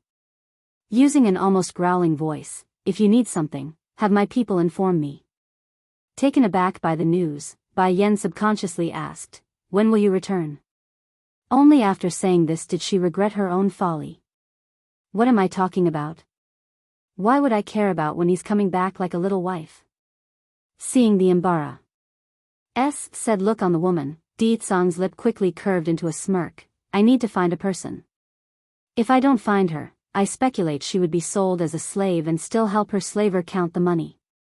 Bai Yan did not say anything, but the thin line making up her tightened lips easily gave away her true feelings. You are not going to ask me who that person is? His voice getting deeper like he demands it. And what does that have to do with me? Bai Yan hurriedly swings her head around, obviously disgruntled by the fact. Acting as if he didn't hear that, Deetsong continues without her permission. I'm going to look for Xiaoqin's little auntie. Xiaoqin's little auntie? Then that means the girl is his sister? Startled by the information, Bai Yan swiftly comes back around and asked with sincerity, do you need my help to look? No need, maybe it's due to her increased interest. Deetsong's mood was very pleased by it. I have my ways to locate her. Alerted by their conversation, Bai Xiaoqin quickly toddled over to ask with his big innocent eyes, is it true that I got a new auntie? Will she like me like uncle does? She wouldn't dare. Deetsong sounded very confident in his statement. If she dares to not like you, I will rope her up and start hitting her hind while she dangles there. Not far away inside a certain valley, a young maiden was currently having a huge sneezing fit. Rubbing her nose, she got the aching suspicion that someone was talking behind her back. It's all state teacher's fault for not telling me where my brother is. Now I got to go around looking for them, puffing up her cheeks. That pinkish hue was truly adorable. I wonder if my brother has managed to woo my sister-in-law over yet. The more the young maiden thought about it, the grumpier the girl became. Using the stick she found, she began stabbing the poor fishies in the pond to vent her steam while imagining the state teacher's handsome face. Inside the courtyard of the Lan family's estate, Di Tsang was in the middle of giving Bai Yan a tender kiss while embracing the woman of his life. "I will be back soon, so be good while I'm away." Having said this, he finally released the woman and gave his son a quick scruffle on the head before taking his leave. "Mother, did you really want to leave with me just now?" Watching the departing back of his father, Bai Shachen innocently asked his mother here. Going stiff in the body, Bai Yan could only exhale a sigh. "This isn't your father's fault, he's also innocent, so I never blamed him for it." "Then why did you say that then?" Scratching his cute little head, Bai Shachen became perplexed by the contradiction. "Truth is, I only wanted to see what sort of attitude he would make." "Then how did Batty father do?" Naive in his gaze, Bai Shachen had placed his mother on the spotlight by doing this. "He did quite well," her smile genuinely happy. If you like this translation, consider donating for an extra release or simply turning off adblock helps too. Will you like him in the future? He did quite well. Tilting his cute little head in puzzlement, Bai Shachen looks up with those bright starry eyes of his. "Mother, have you accepted Batty father then?" "No, I did not." She refutes it with a shake of her head. "Then will you like him in the future?" "I don't know." Bai Yan went quiet for a moment. Slowly raising her stunning head to face that crystal blue sky, a faint smile escapes her. "How can I predict what I don't know? Come son, let us go back home." This translation is only hosted on K-Translation, okay? He happily nods and ran into his mother's embrace. However, the pair only managed to take a few steps out of the estate before Bai Shachen recalled he was here to bring Auntie Xiaoyun over to choose a fox. Wrinkling his baby face, he was practically moping in his voice. "Mother, I need to make a second run back inside." Leaving only this behind, Bai Shachen struggled free from his mother's arms and ran inside without turning his head even once. It's widely recognized that the Music Valley was on equal standing to the flower brothel, and in some cases, their reputation supersedes their counterpart. Yet, in a single night, news of the Music Valley's destruction came sweeping over like a storm, catching Bai Roa completely off guard today. How could this be? Due to the sudden act of climbing up from her bed, the wound on her body became torn again. Gasping at the sharp pain, "Lu Yu, is this news reliable?" The palace maid called Lu Yu respectfully replied, "Crown Princess, this matter is absolutely true. Everyone in the entire kingdom now knows about it. Even that former mistress of the Music Valley now belongs to the flower brothel and is currently up for grabs for those willing to pay. Because of this reason, countless high-standing lords are rushing over there just to catch a glimpse of the lady." Going pale in her complexion, Bai Roa closed her eyes as her hands clenched into a tight ball. "I understand, you can leave me now." "Yes, Crown Princess." Giving a slight bow, the maid retreats in an orderly fashion. With only her alone now, Bai Roa had fallen into a daze-like state for a very long time. Perhaps it's due to the shockingness of the news, even she was unwilling to believe it. How can Bai Yan have that kind of courage? Is she not afraid of Di Tsang's fury? Does she think she can do whatever she wants just because she's in favor? Her pondering mind was all over the place during this period. But once she's come to terms with what's going on in her crooked mind, a freaky smile could be seen on that grotesque face. "Someone come, prepare the sedan for me. I'm heading out. I must verify the news myself." The Bai house may have fallen into decay, but Bai Roa was still the crown princess of the kingdom. Therefore, whenever her sedan moved across the streets, the civilians would consciously move aside to make room for her. Before long, she has arrived at her destination. Once inside the establishment after much difficulty, she can see clearly now through the rampant crowd of guests that a stunning woman was tied to a pillar. Obviously the lady had lost her initial air of death. In its place, only regret and a constant glimmer of deep pain could be found in those eyes. One glance, that's all it took for Bai Roa to collapse. Crown Princess. The palace maid hurries to support her mistress after seeing that incessant shiver. Bai Yan sure have guts. But why isn't Deet Song coming out yet when she's made such a big commotion? If you like this translation, consider donating for an extra release or simply turning off adblock helps too. By Roa's jealousy, grabbing the maid's supporting hand with her own, By Roa's voice was trembling with unease as she asked. However, before she could get a proper answer, the rowdy voices of the crowd had answered her question. This supposed mistress of the Music Valley sure is beautiful, to think she would also be a cheap bitch like all the rest. No matter, I will still be willing to buy her first time just for that outstanding appearance alone. Oh, why would you say that? You don't know yet? Mu Ching Song fancied Lord Song, but because she was rejected, the woman instead turned her fury at the lawn house. That's how she became like this, she angered Lord Song. Pausing for a moment to look around, the man speaking here then issued a SN.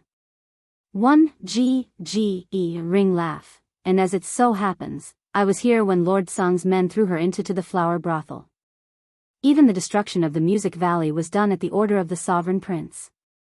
It seems this Lord Song really is loyal and faithful. For that Bai Yen, he's willing to reject even a fine trophy like this Mu Ching Song. This translation is only hosted on Ka Translation, Che, you can't say it like that. Sure, this Mu Ching Song is indeed beautiful, but compared to Bai Yen, there's still a gap. If I were the one to choose, I would of course take Bai Yen over this cheap woman. Nevertheless, I'm still willing to use her as my mistress. Bai Ruo's body was ready to collapse at this point. Fortunately the maid behind her managed to support that crumbling body in time. Crown Princess, the voice sounded very concerned. I am fine, we will go back. First closing her eyes, Bai Ruo eventually reopened them again after coming to terms with the reality. Just that, those shaking legs cannot hide the horror coursing through her veins. My husband loves me so much yet he still has a few concubines. Besides, as long as they are male, they will be more inclined to be good to a beauty. So why would Deet Song ignore such a temptation for Bai Yen? How can such a man be Bai Yan's? Perhaps it's due to the woman's wish to ease her mood. Bai Ruo didn't ride her sedan. Instead, she walked aimlessly through the streets for the palace. Just that, due to her divided attention, she had unintentionally ped into a sing girl while wandering. Boom!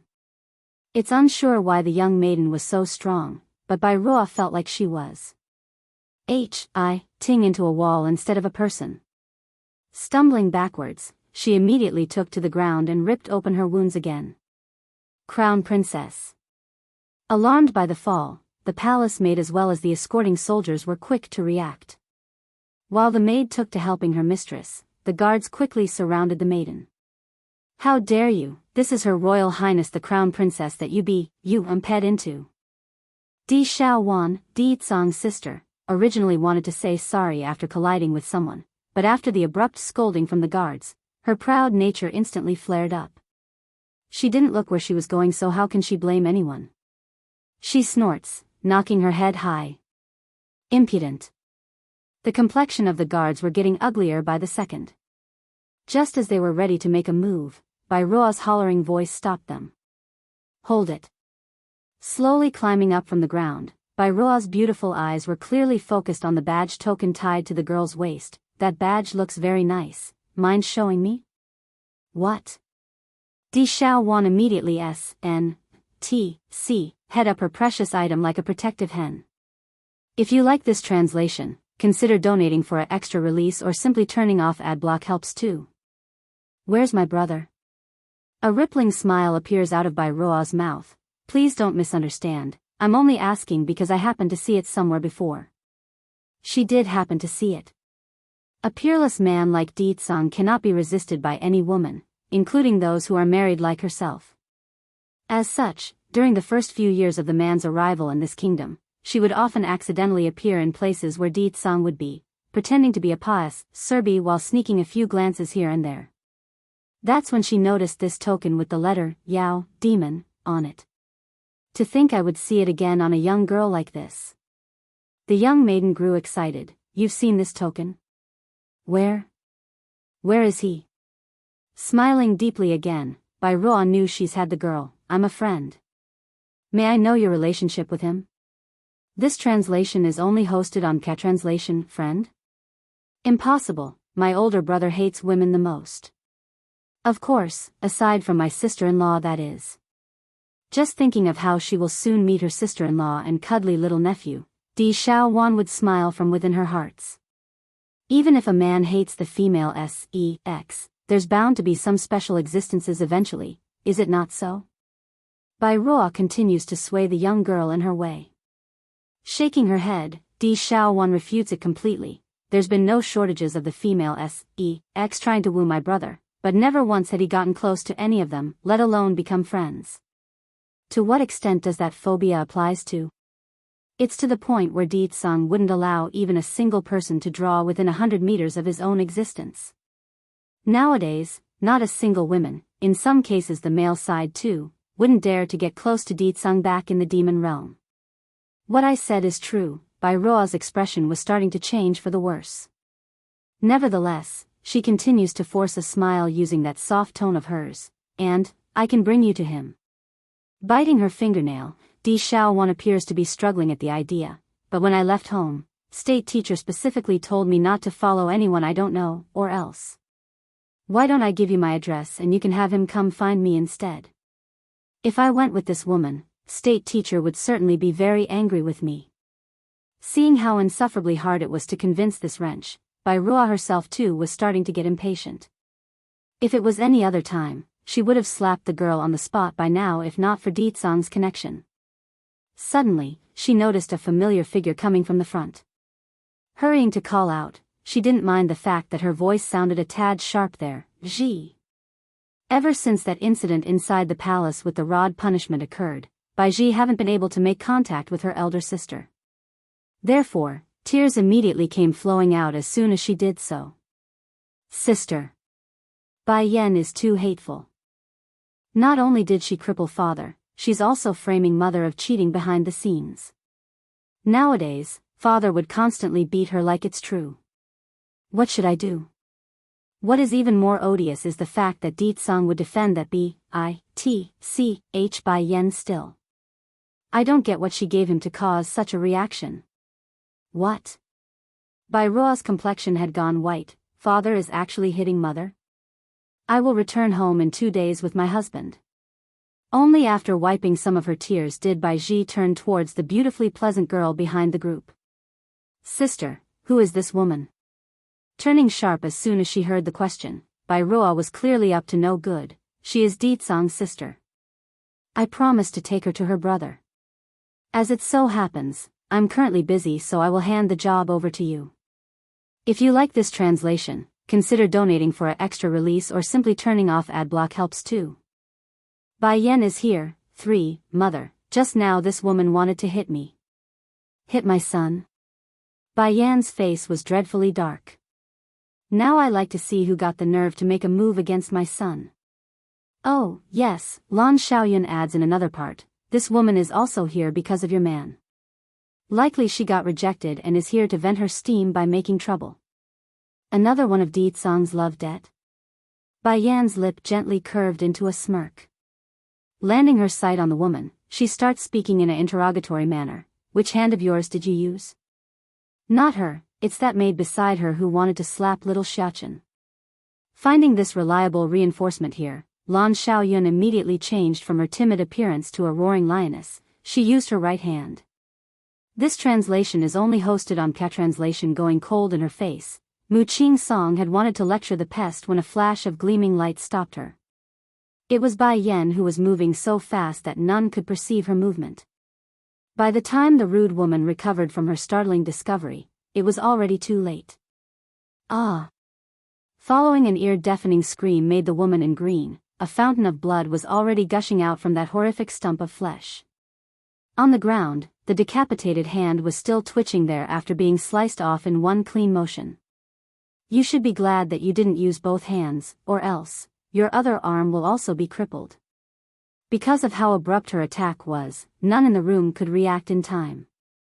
Therefore, even the little steam bun was able to witness everything in close proximity, which greatly worried Lan Xiaoyun, who attempted to block his eyes afterwards. Oh, auntie, you don't need to worry about me. When me and mother was wandering outside, I saw firsthand of a person being devoured by a demon beast alive. This is nothing for me. Before being taken into the Holy Land by the 3 elders, Bai Xiachen was only a couple of months old.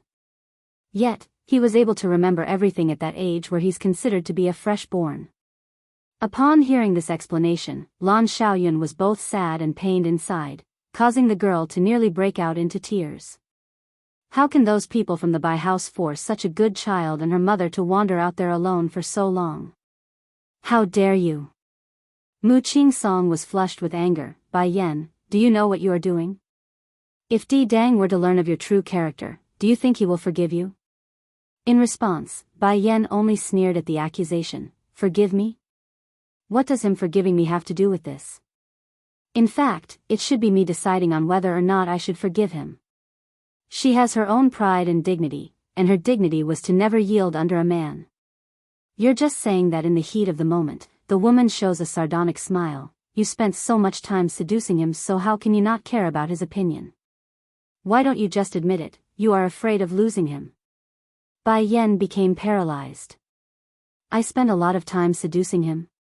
Ditsang. And I'm afraid of losing that man? Why don't I know any of this?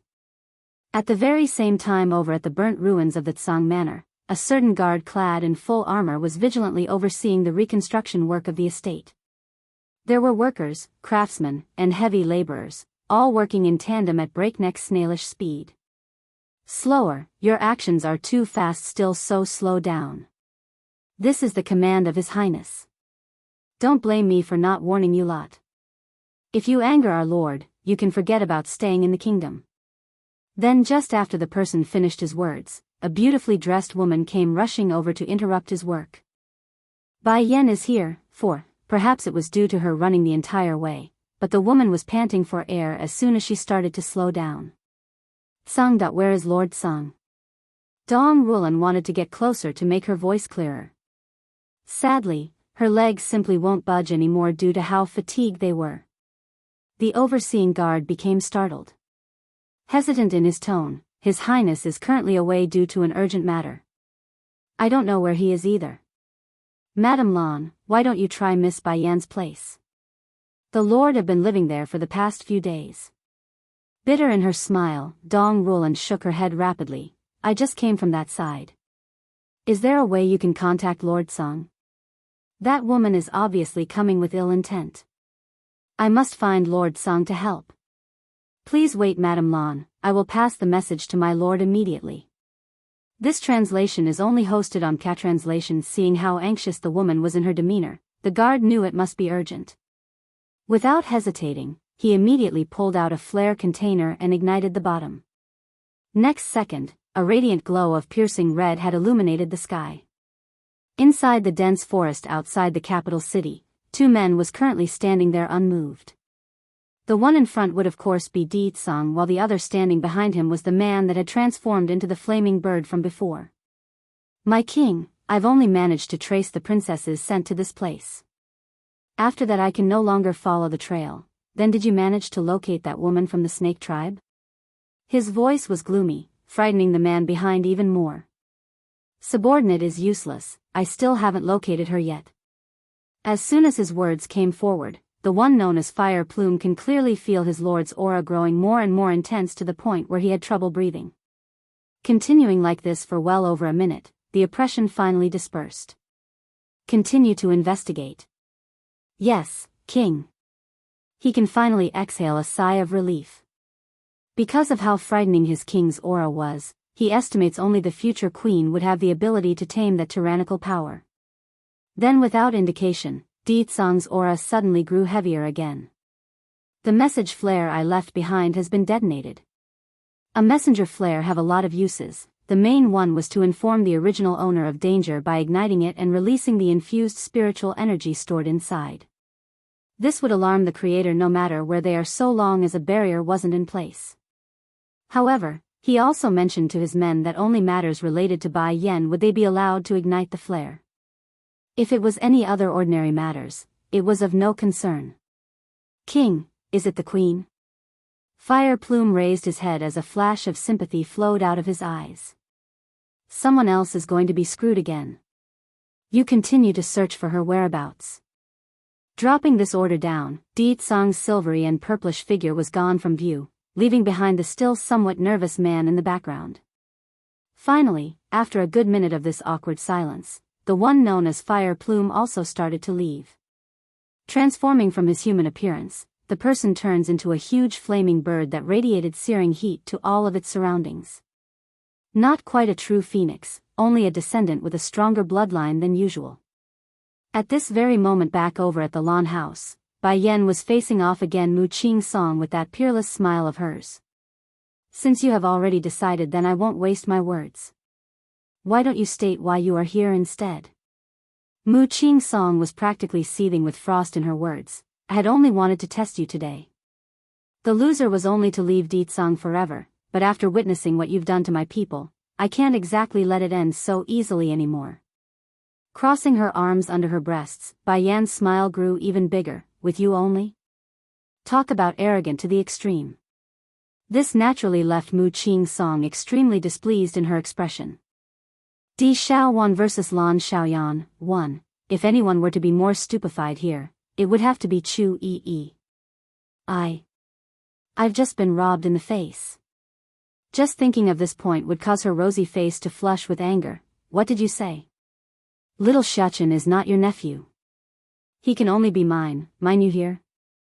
I don't want to be your sister anymore, call me auntie alright? This last part would of course be meant for Bai Xiachen. After stating this much, Chu Yi didn't forget to shoot a provocative stare at her opponent. This translation is only hosted on Catranslation now. It was Di Xiaowan to become mystified. When did my brother accept another sister? By now Bai Xiachen was already cherry red in his cheeks after suppressing himself all this time. Sister Yi is my father's sister, not my baddie father's. Baddie father? This name is too suitable for him. Di Xiaowan couldn't resist another pinch at that squiggly face. Your face is exactly like my brother's when he was young, just that you are more sensible and more polite. Way better than he is at your age. In all seriousness, Di Xiaowan really had trouble believing this clever and adorable little child was his old brother's seed. Finding the girl willfully ignoring herself repeatedly, Chu Yi was ready to flare out at this point. But before then, she made sure to first SNTCH the little guy over to her side for protection. Hey, what are you doing? Di Xiaowan shoots a glare at Chu Yi for stealing her darling of a nephew. Return my nephew to me. I'm not giving, what can you do? Chu Yi proudly makes a grunt to showcase her terrible might of being unreasonable. If based solely on appearance, Chu Yi and Di Xiaowan are not of the same type. The former being the charming young girl type while the latter was the sweet and beautiful. However, their temper are one and the same, the type to explode upon contact. As such, finding someone trying to steal her precious nephew away, Di Xiaowan's face was starting to show off a pang of true anger. You want to fight, is it? Come, which weapon would you like to use? Or do you want to go barehanded? I will even let you have the first strike. Sensing the dangerous aura oozing out of the pair, the innocent bystanders were very conscious in relocating themselves to a safer location, thus leaving a wide open SPCE for their brawl. Now Bai Xiachen had become anxious. First looking at Chu Yi, then back at his newfound auntie, the baby boy didn't know who to help. Wah! That's when the baby boy broke out into a screaming cry. It's not a scheme, not a trick, just a simple yet effective means for any kid to grab attention from their adults. Hey, why are you pushing me? Chu Yi really wanted to pop in her chest due to all the steam pent up in there. He's my nephew, so I'm enough to comfort him. Di Xiaowan made sure to give her nephew a comforting hug to prove her ownership. Grinning at the claim, Chu Yi clearly thought otherwise. He's your nephew now, but that may not necessarily be the case later on, the annoyed girl retorts. Don't you know Bai Yan still haven't accepted your brother yet? On the contrary, my brother have stayed by Bai Yan's side for years, so his hope of winning the beauty home is leagues ahead of yours. Di Xiaowan was literally popping her eyes at the news. it can't be, my brother is that much of a loser? Then I don't care. My brother is little Shachin's biological father, thus making me his auntie regardless. Blood cannot be changed. The panicking girl was literally screaming the last part to Rea's sure herself. Now Chu Yi didn't feel quite the same. In her defense, she never once thought of the baby boy as an outsider, so blood didn't matter to her. Now that don't matter to me. Even if my brother do become useless like yours, Xiachen will still be my nephew regardless of blood. If you like this translation, consider donating for an extra release or simply turning off ad block helps too. Di Xiaowan vs Lan Xiaoyan, 2, looking at the two people who will not agree with each other, by Xiachen was rather sad over this fact. Do they not see me crying? Why are they not stopping yet? Little Xiachen, since arguing wasn't getting anywhere, the next best option would be to bribe the target. In one swift swing of her hands, Di Xiaowan had unraveled her satchel for the baby boy. This is all my belonging. Although it's not some gold or silver, the stuff inside should still fetch a pretty penny once you barter it off at the shop. This is my gift to you for our first meeting. Not hesitating either after seeing her foe's blatant act of bribery, Chu Yi also pulled out her storage ring for the baby boy. This is for you too, it's my personal storage ring containing all my valuables. For an instant there, Bai Xiachen was at a loss on what to do as he eyed the two storage items in his tiny palm. This translation is only hosted on Catranslation. You want to compete with me? Scoffing a laugh of annoyance, Di Xiaowan immediately blew a whistle with her fingers. A minute later, a white streak of light had sliced through the sky to land directly on the ground. Boom! Waiting until the crowd regained their composure from the grand entry, a white fluttering figure had caught their attention like a magnet. Dazzling under the beaming light of the sun, this white phoenix was glorious to the eye. This is a white phoenix that I caught on my way here. Little Xiachen, I can see you are lacking in amount, so this will do for now. Patting the phoenix on the head, Di Xiaowan gave no illusions about her ownership. However, the white phoenix is but the lowest of the low in the phoenix family. When there's time, I will find you another better one. Phoenix. Mount? Looking at the sweet and pretty face of the young maiden, only a dumbfounded look can be found on the faces of the crowd. Although the white phoenix breed was of the lowest in terms of lineage, but it's still of Blee descent. Instead of cherishing it like a treasure, she's going to toss it aside when there's time to find another one? Grumbling at the flaunting act of wealth, Chu Yi had no choice but to admit defeat on this end. Forget about taming a phoenix, she can't even tame a simple garden bird, okay? Auntie, Sister Yi, my mother have always taught me since childhood that a gentleman can love money, but they cannot take what is not theirs. These gifts are too valuable, I cannot take them. Giving the storage ring and storage bag in his hand one final glance, Bai Xiachen can only reluctantly return the prizes to their rightful owners. Seeing the disappointed expression on Di Xiaowan's face, the baby boy's clever mindset once again shined in this situation. However, Auntie, I will take this phoenix since it's your meeting gift to me. I do need a ride anyways. In truth, if he had wanted a white phoenix to use as his mount, his mother would have brought one to him long ago. Just that he didn't want to hurt the girl, hence the reason why he would take the bird despite not needing one. Sure enough, it worked. Showing a gloating smile, Di Xiaowan immediately shot a taunting face at Chu Yi to send the girl jumping with steam. Sister Yi, Bai Xiachen's face was beaming a heartwarming smile. Though I didn't take your gift, but I still like you and father a lot. No matter what choice my mother makes in the future, you will always be my family. What a sensible child. The surrounding onlookers were all sighing helplessly after watching. First was that phrase of not taking what's not yours. Only a properly educated child can utter something so good. Now he's also comforting his elders for the sake of others. Such a well-behaved child, who can bear to harm such a darling? While some were mumbling this inside their heart, some were less inclined to keep their thoughts to themselves and outright said it aloud. If Bai Yan can educate her son to such an extent, she can't be bad like what the Bai family says. Besides, that family nearly sold this good child back then, and also set him on fire because he wouldn't agree. If you like this translation, consider donating for an extra release or simply turning off adblock helps too. Di Xiaowan vs Lan Xiaoyan. 3. Di Xiaowan originally wanted to keep arguing with her opponent over who's better and etc., but as soon as she heard the whispering comments from the bystanders, her raging fury had erupted. What? Sell my nephew? And setting him on fire? Which B-A-S-T-R-D is it? My nephew is the crown prince of the demon realm, who dares? As soon as the topic was brought up again, Chu Yi herself also erupted. That's not all, those people also wanted to sell Bai Yan to an old fart to be his concubine. For what? All for a third-grade Dan pill. If Bai Yan didn't run in time back then, little Xiaochen might not even be born now. Something like that happened too. My sister-in-law is the destined queen of the demon realm. Who would have the nerve to ignore our power? Are they blind in the eye? This translation is only hosted on K-translation regardless of whatever thoughts were running through the girl. Di Xiaowan apparently had forgotten no one in this mortal world even knows their status or background. Of course.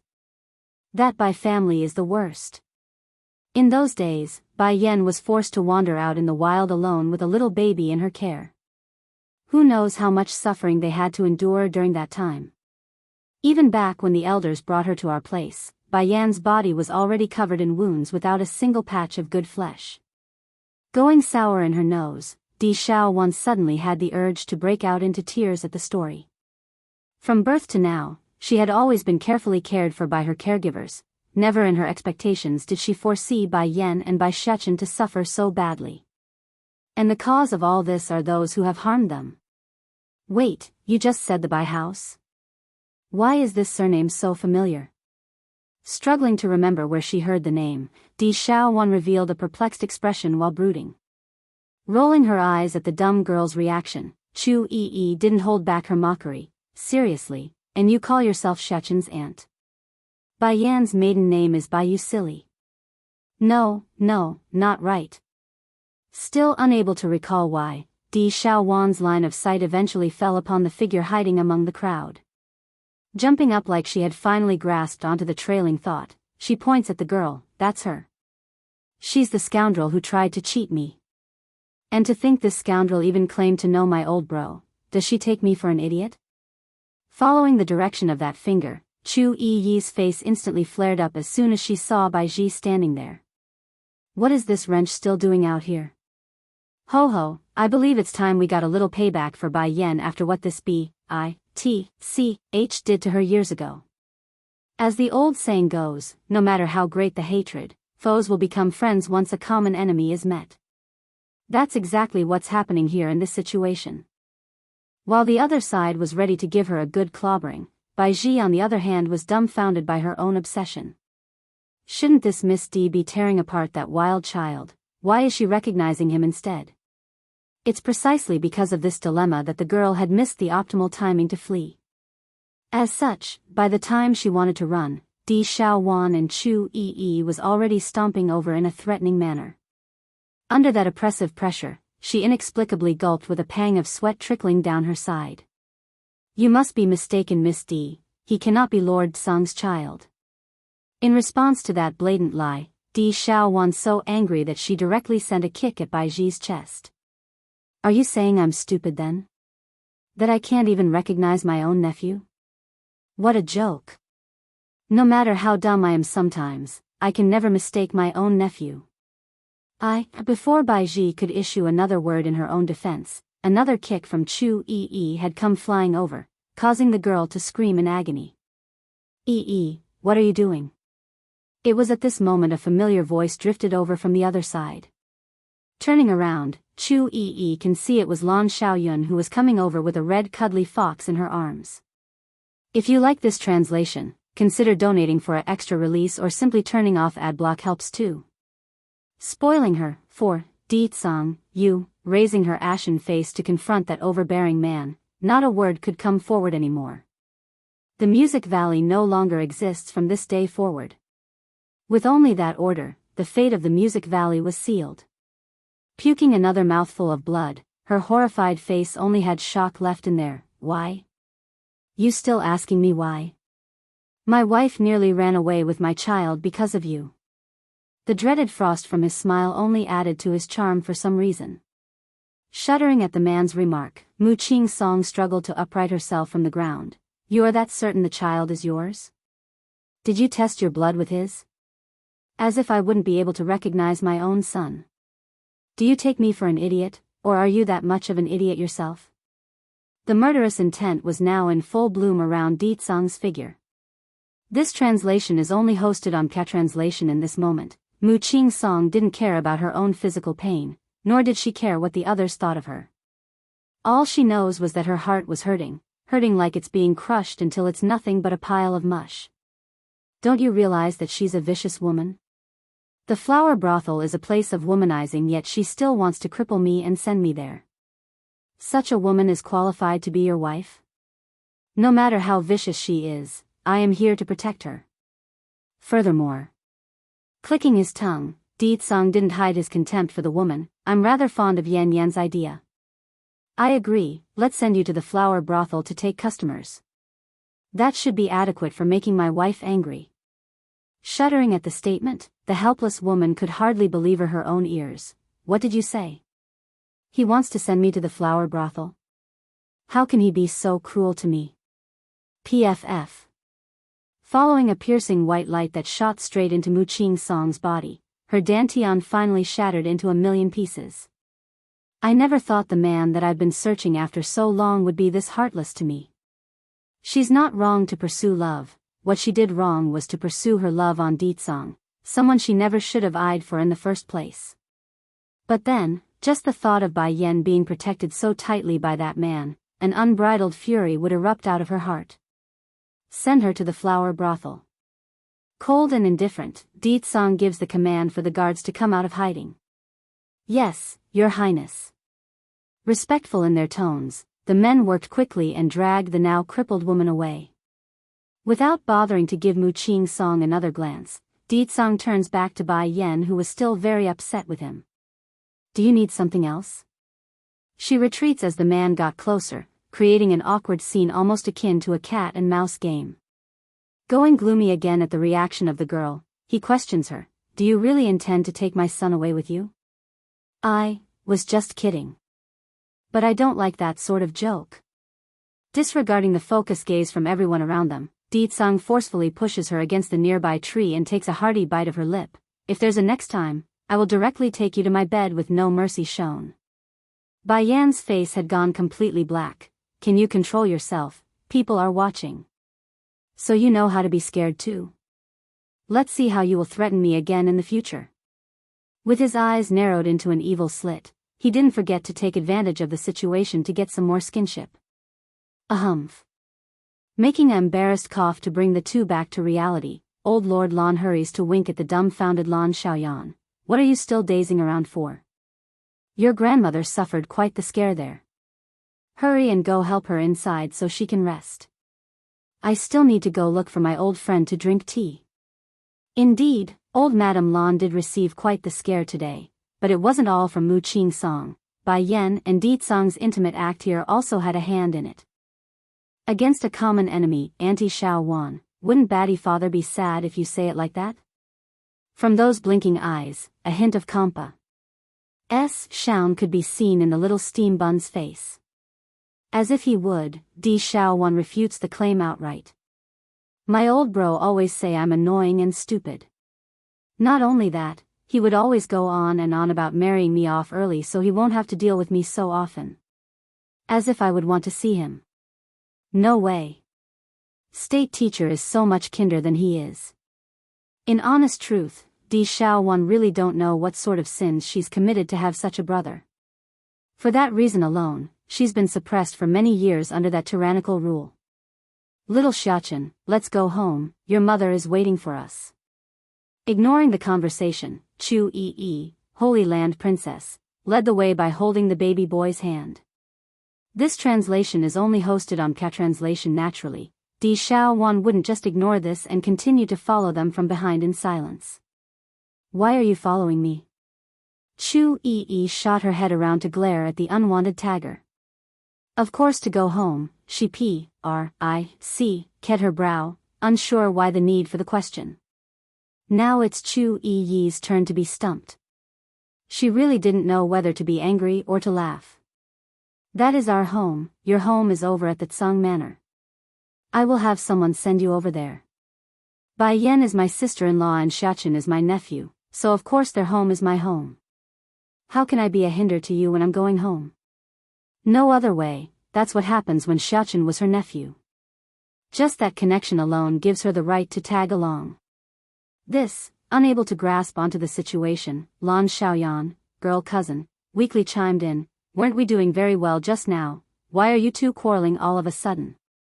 These two were clearly doing so well, why are they trending towards an open brawl?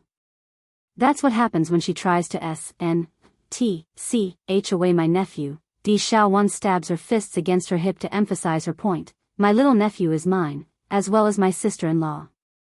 I won't give either of them up to you. Ho ho, you want to fight, eh?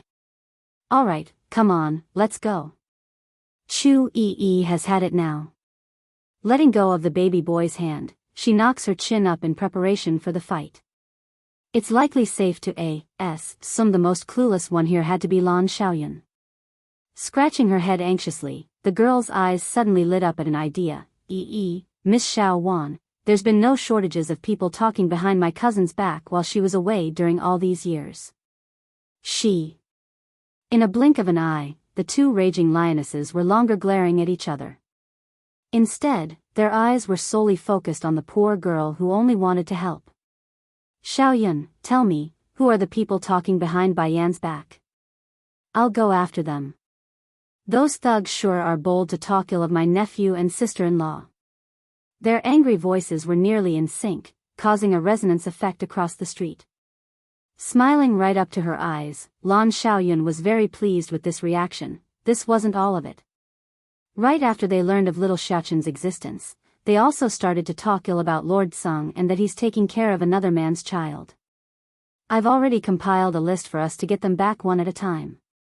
The first one, let's start with that sixth princess of the royal family. She not only mocked my cousin behind her back, she even bullied little Xiachen and attempted to set the Tsang Manor ablaze. We should make an example of her for starters. Bringing out the list she's been keeping on her at all times, Lan Xiaoyan was very proactive when it came to these sort of things. Let's go, we'll go find those he's to settle the score. Pulling up her sleeve, Di Xiaowan was showing off the perfect image of someone ready for a fight. Nodding in approval, Chu Yi was the same in every way. Lead the way, Xiaoyun, we are going to pay them back in full force today. Seeing how easily these two are joining up for the task, the confused girl can finally exhale a sigh of relief. In her view, the main priority was to stop their heated bickering before it devolves into something serious. As for that sixth princess, the girl can only consider herself unlucky. Sister Chu, Auntie Xiaowan, Bai Xiachen had wanted to say they should return home first, but before he could, the raging figures had already disappeared like wind and fire. And thus, a flabbergasted child was left behind without his consent. If you like this translation, consider donating for an extra release or simply turning off adblock helps too. My brother is Di Tsang, the princess's home. While hundreds of blooming flowers adorned this wondrous garden, it was so horribly tarnished by a girl so filled with hatred that she would destroy the scenic picture by plucking the flowers one at a time to satiate her anger. Since the day when she was framed for no reason of setting Di Tsang's home ablaze, the sixth princess had no choice but to go kneel in front of the Tsang Manor at her father's order. Contrary to getting the forgiveness like she expected, she had got done in by a flaming bird instead and nearly had her entire arm ripped off by the bite. By the time she woke up again after fainting away, the princess was already back at her home. Lord Sung is so cruel. At the very least I'm still considered a beauty. Why would he ignore me at every turn? The princess just can't accept the fact that she's losing out to Bai Yan, so she's venting her steam on the poor flowers. This translation is only hosted on Cat Translations. It was then at this moment a light chuckle came from behind, startling the princess greatly. In a hurry, she turned around to find Lan Xiaoyun in her blue dress standing there. And beside the girl were two angry maidens glaring daggers at herself. Lan Xiaoyun, what are you doing here? the princess viciously asked. She's afraid of making a move against Bai Yan because of Di Tsang's might, but that doesn't necessarily apply to Lan Xiaoyan. I heard you want to seduce my brother? And also bullied my nephew. Di Xiaowan, Di Tsang's sister, proudly knocked her chin up as she looked down in disdain at this mortal princess. You, who is your brother? My brother is Di Tsang. Once that said, the demon princess didn't give her foe another chance to reply. In swift uppercut, she sends the mortal girl flying up into the air like a lightning bolt. Sadly for the sixth princess, things didn't end there. There's still Chu Yi's flying upper kick to knock her even higher into the crystal blue sky. Popping her eyes in surprise, Lan Xiaoyan only had sympathy for the sixth princess who wouldn't come down anymore. On this day, the entire Luhua kingdom was doomed to be unsettling to the point where fear would run rampant. One Chu Yi would already be enough to flip the entire kingdom upside down. Add in another Di Xiaowan, it'd be a miracle if there's anything left by the end of it. At this moment, Bai Yan was still unaware of the chaos quickly ensuing outside her home as a result of her task of refining some medicine for the sickly Bai Zhanpeng. This the pill I was telling you about. Walking out of the cauldron room, Bai Yan casually placed the bottle in front of the sickly man. There are a total of 100 pills inside, more than to remedy that body of yours. As for the extra in my possession, consider it your payment to me. The excitement in Bai Zhanpeng's usually indifferent face cannot be hidden here. Carefully picking up the bottle containing his life-saving pills, his voice sounded somewhat hoa. R.S.E. Due to the emotions running through his soul, Miss Bai, thank you. You really saved me this time. If you ever need my help in the future, I will answer your call no matter the circumstances. Bai Yan was definitely happy over the answer, it's fine. Aside from the batch I gave you, I also left a lot for myself. We are even. How can I do that? A life debt cannot be paid with some mere pills. Standing up, Miss Bai Yan, I feel like we are hitting it off very well. Why don't you call me Uncle Zhanpeng instead, how about it? Bai Yan became stunned there. Looking you finally replied after seeing how earnest the man was, alright, Uncle Zhanpeng. If you like this translation, consider donating for an extra release or simply turning off adblock helps too. I only need to see her, a smile escapes the man. To Bai Zhanpeng, sickly man, the girl in front of him was no different from seeing his younger sister again from all those years ago. However wishful that may be, it cannot be true because his sister was already 20 that year when she disappeared. To say Bai Yan to be his niece was more fitting. Bai Yan, I will be staying in the city during this period. If there's anything you need, do come find us at the Dragon Phoenix Inn. Elder Gu, let us go now. Giving Bai Yan one last glance, Bai Zhanpeng didn't look back anymore as he strode towards the exit. Young master, you're almost fully recovered now. With the medicine in our hands, shouldn't we first return to the medicine sect? The elder was quick to suggest the idea after they were outside. Shaking his head before turning around, Bai Zhanpeng was full of emotions when he looked at the old manor. How can I possibly do that? It's not easy to come across someone so similar to her, there's no way I can. This translation is only hosted on Catranslation. My heart just can't bear to leave her, even if the girl only has her looks. Sighing, the old elder laments the cruelty of reality, but she is not your sister in the end. I know, the smile becomes a bittersweet one, Elder Gu, I only want to watch over her, that's all. That's all. I have no other wish, just seeing that face is enough. This way, I can at least fantasize her still being by our side and not like how things have turned out now. Facing the resolve in his young lord, Elder Gu had no choice but to give in. Then I will go ahead and write letter back to your father first. We should at least inform him. Very well, frowning, but I don't want you to tell him about Bai Yan yet. Why? Asked the elder in surprise. She has strong talent in alchemy, so I don't want anyone to disturb her peace because of me. Now it made sense to this Elder Gu. If it becomes known of how talented Bai Yan was, those old relics back at the medicine sect will no doubt subjugate the girl to a series of harassment. I understand then. Rest assured young master, I will not let anyone know about this matter. Serious in his old face, the elder intends to use the safest possible method this time to transfer the letter back home. Let's go now. I will return home in half a month. Until then, we will stay here. Exhaling a sigh, Bai Zhangpeng understands anything longer than that will raise the suspicion of his father. By then, Bai Yan's existence will be exposed. That's not the outcome he wants for anyone. Not for his father, and not for this girl who has the same face as his younger sister. Back inside the old manor. After her patient had left the premise, Bai Yan originally wanted to return inside to continue her efforts in creating more pills. However, as soon as she turned around, she immediately took notice to her son's strange behavior of peeking out from behind the tree. "Son, what are you doing?" This voice greatly startled the little steam bun. Cautiously coming out of hiding, Bai Shachen appeared to be quite uncomfortable in front of his mother's presence. "Mother, what's wrong?" She wrinkled her brow, finding the demeanor of her son very strange. Biting her fingers, Bai Shachen's voice sounded very nervous. "Mother, you must prepare yourself." "What happened?" Startled at first, Bai Yan continues to ask. "Just now. Sister Yi and Auntie Xiaoyun went out to make trouble. I suspect there will be a lot of people coming over to find you in a bit."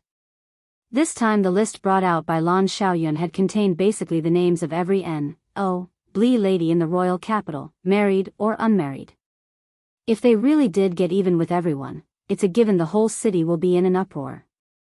Although, Bai Shachen also believes that there was nothing wrong with their practice, but if you like this translation, consider donating for an extra release or simply turning off ad block helps too.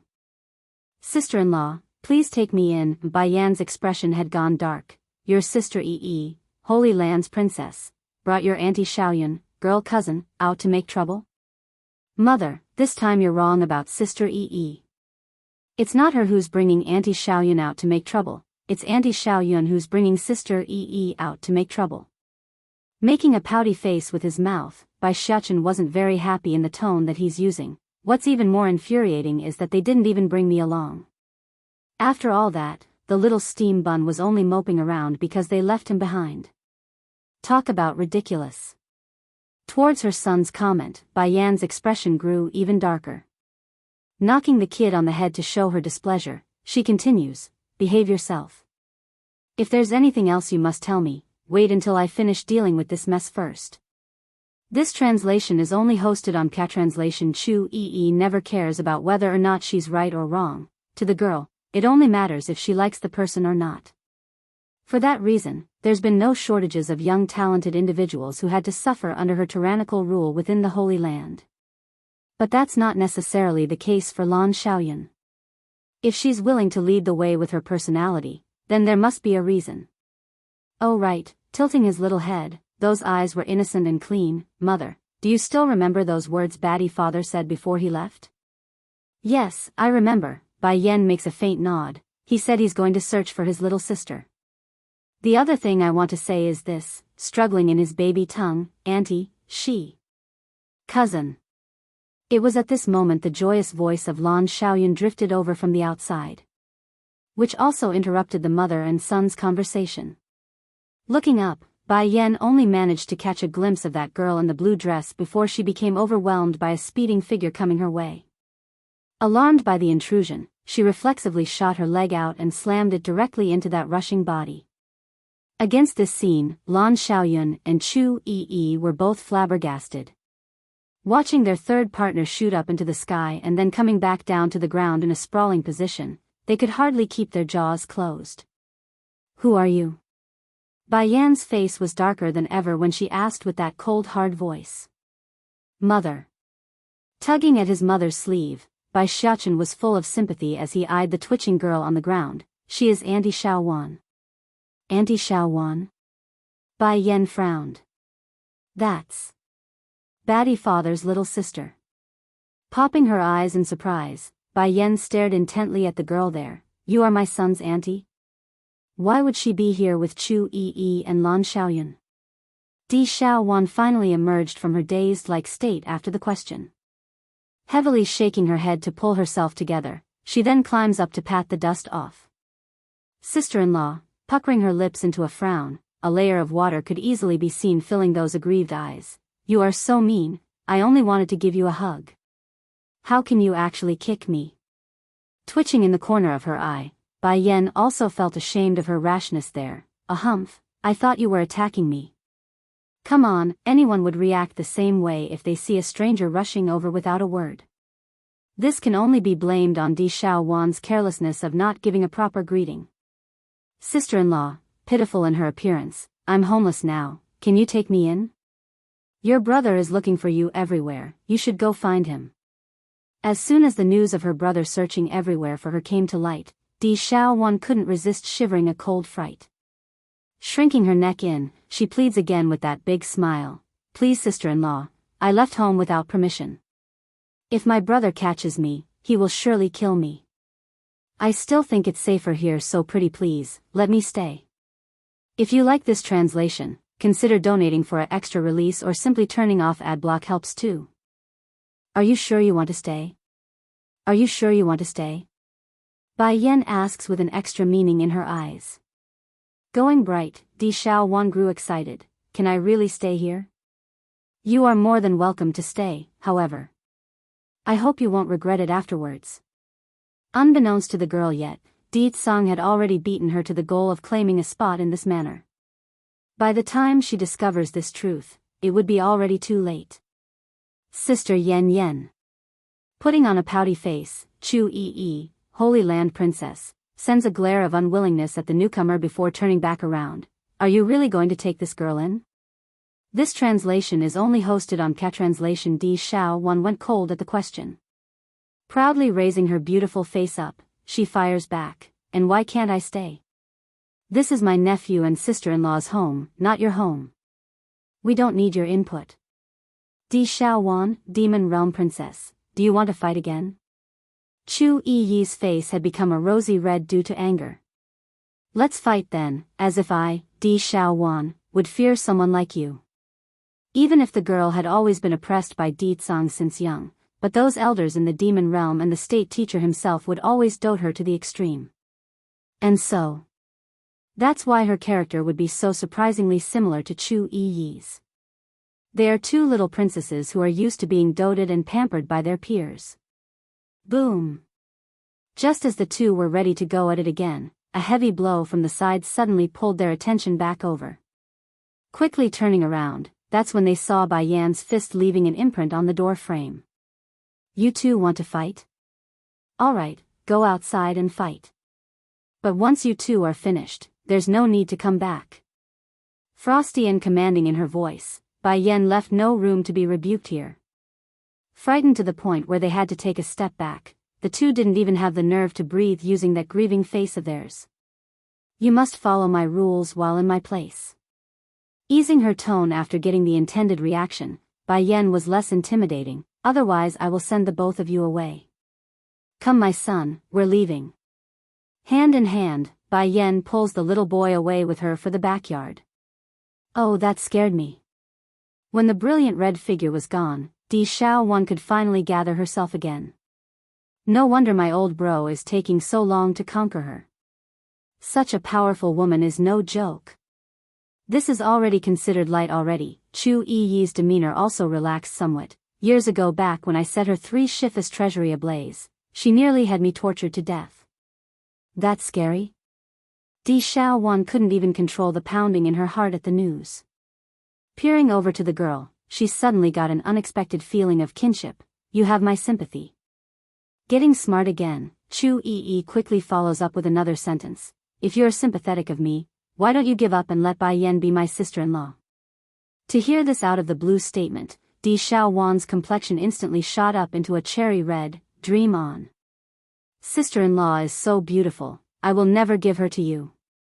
Knowing the two are going to start quarreling again, Lan Xiaoyun, cousin, suddenly came down with a wonderful idea due to urgency. Exclaiming in surprise like she meant it, "Ah, cousin, why are you out here again?" This tiny remark was enough to nearly stop their heartbeat. In her urgency, Di Xiaowan suddenly stretched her arms out to hug her foe. I was just joking you before. I will never fight with you again. If you like this translation, consider donating for an extra release or simply turning off ad block helps too. I'm your auntie. Miss D, it's that child over there. Lighting up in her eyes, Bai Ji directly points to the unsuspecting kid. It's that bastard child. Bai Yan is using that brat to force and trick Lord Song. Following the finger to the indicated direction, Di Xiaowan's line of sight eventually fell upon Bai Shechen's cute little face.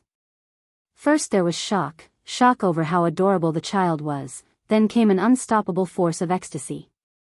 In her haste, Di Xiaowan completely forgot to mind her manners and pounced at the poor kid. While in the background, Bai Ji was still smiling devilishly due to her own foolish mistake of not paying attention. Bai Yan, Bai Shechen, I won't let either of you get off so easily for ruining me.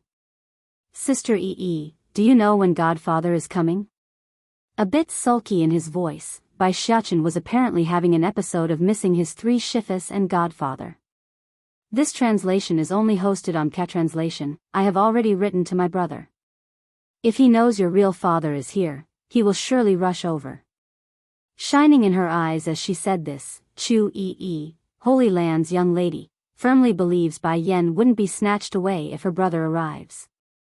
Now it was Bai Shechen who became hesitant. If Godfather comes, would he start a fight with my batty father? By then, who am I supposed to help? While the baby boy was struggling to make up his mind, a powerful gust of wind had knocked him off his feet and snatched the boy right up. It was a young girl with a set of messy-looking hair. Before anyone can do a thing to stop this, the person had already sent a smooch at that cuddly face. Naturally, Bai Shechen would become paralyzed over the sudden assault. Mainly due to how scared he was by the act, he didn't know how to react to the kiss and froze there. What are you doing? Exploding over this, Chu Yi immediately snatched the assailant up by the collar and growled menacingly, Where did a wild girl like you come from? How dare you bully my little Shechen? If it was in the past, Di Xiaowan would have definitely broken out into a fight with anyone who would dare offend her like this. However, all her attention was solely focused on the kid in her arms. You are called Shechen? Can I also call you that too? Blinking with confusion and startlement, Bai Shechen was at a loss on how to reply. This was honestly the first time he's been cuddled up without indication. Just when Chu Yi wanted to start making a move to break this up, the assailant somehow managed to beat her to the punch with those pitiful eyes. Little Shechen, don't you know me? Completely stunned by the question, should I know her? This auntie, Bai Shechen's expression appeared to be tangled. Are you sure you aren't mistaking me for someone else? I don't know you. Di Xiaowan was ready to cry at this point over the maltreatment. She had gone through thick and thin to get to the mortal world, with the help of the state teacher of course. But now that she's finally here, the target of her delight claims that he doesn't know her. More importantly, how much suffering and pain did she experience along this journey? Did she get it easy? Of course not. In the end, all her efforts only yielded a, I don't know you. Seeing the tearing up face of the girl embracing himself, Bai Shechen immediately softened. Maybe we did meet in the past. Might just be my memories not being so good. Can you remind me of when we met? Sure enough, Di Xiaowan quickly went from sad to absolutely delight. Wiping away those tears, she revealed a glorious smile. I am your auntie. How can you forget me? On this sunny day that should have gone without a hitch or incident, Bai Shechen had for the first time in his short little life become electrocuted by another person's dumbness. What forget her? This is clearly, without a single doubt, their first time meeting. Okay. Di Xiaowan vs Lan Xiaoyan, 1. If anyone were to be more stupefied here, it would have to be Chu Yi. I've just been robbed in the face. Just thinking of this point would cause her rosy face to flush with anger. What did you say? Little Shechen is not your nephew. He can only be mine you hear? I don't want to be your sister anymore, call me auntie alright? This last part would of course be meant for Bai Shechen. After stating this much, Chu Yi didn't forget to shoot a provocative stare at her opponent. This translation is only hosted on Catranslation now. It was Di Xiaowan to become mystified. When did my brother accept another sister? By now Bai Shechen was already cherry red in his cheeks after suppressing himself all this time. Sister Ee is my godfather's sister, not my baddie father's. Baddie father? This name is too suitable for him. Di Xiaowan couldn't resist another pinch at that squiggly face. Your face is exactly like my brother's when he was young, just that you are more sensible and more polite. Way better than he is at your age. In all seriousness, Di Xiaowan really had trouble believing this clever and adorable little child was his old brother's seed. Finding the girl willfully ignoring herself repeatedly, Chu Yi was ready to flare out at this point. But before then, she made sure to first snatch the little guy over to her side for protection. Hey, what are you doing? Di Xiaowan shoots a glare at Chu Yi for stealing her darling of a nephew. Return my nephew to me. I'm not giving, what can you do? Chu Yi proudly makes a grunt to showcase her terrible might of being unreasonable. If based solely on appearance, Chu Yi and Di Xiaowan are not of the same type. The former being the charming young girl type while the latter was the sweet and beautiful. However, their temper are one and the same, the type to explode upon contact. As such, finding someone trying to steal her precious nephew away, Di Xiaowan's face was starting to show off a pang of true anger. You want to fight, is it? Come, which weapon would you like to use? Or do you want to go bare-handed? I will even let you have the first strike. Sensing the dangerous aura oozing out of the pair, the innocent bystanders were very conscious in relocating themselves to a safer location, thus leaving a wide open space for their brawl. Now Bai Xiachen had become anxious. First looking at Chu Yi, then back at his newfound auntie, the baby boy didn't know who to help. Wah! That's when the baby boy broke out into a screaming cry. It's not a scheme, not a trick, just a simple yet effective means for any kid to grab attention from their adults. Hey, why are you pushing me? Chu Yi really wanted to pop in her chest due to all the steam pent up in there. He's my nephew, so I'm enough to comfort him. Di Xiaowan made sure to give her nephew a comforting hug to prove her ownership. Grinning at the claim, Chu Yi clearly thought otherwise. He's your nephew now, but that may not necessarily be the case later on, the annoyed girl retorts. Don't you know Bai Yan still haven't accepted your brother yet? On the contrary, my brother have stayed by Bai Yan's side for years, so his hope of winning the beauty home is leagues ahead of yours. Di Xiaowan was literally popping her eyes at the news. It can't be, my brother is that much of a loser? Then I don't care. My brother is little Xiachen's biological father, thus making me his auntie regardless. Blood cannot be changed. The panicking girl was literally screaming the last part to reassure herself. Now Chu Yi didn't feel quite the same. In her defense, she never once thought of the baby boy as an outsider, so blood didn't matter to her. Now that don't matter to me. Even if my brother do become useless like yours, Xiachen will still be my nephew regardless of blood.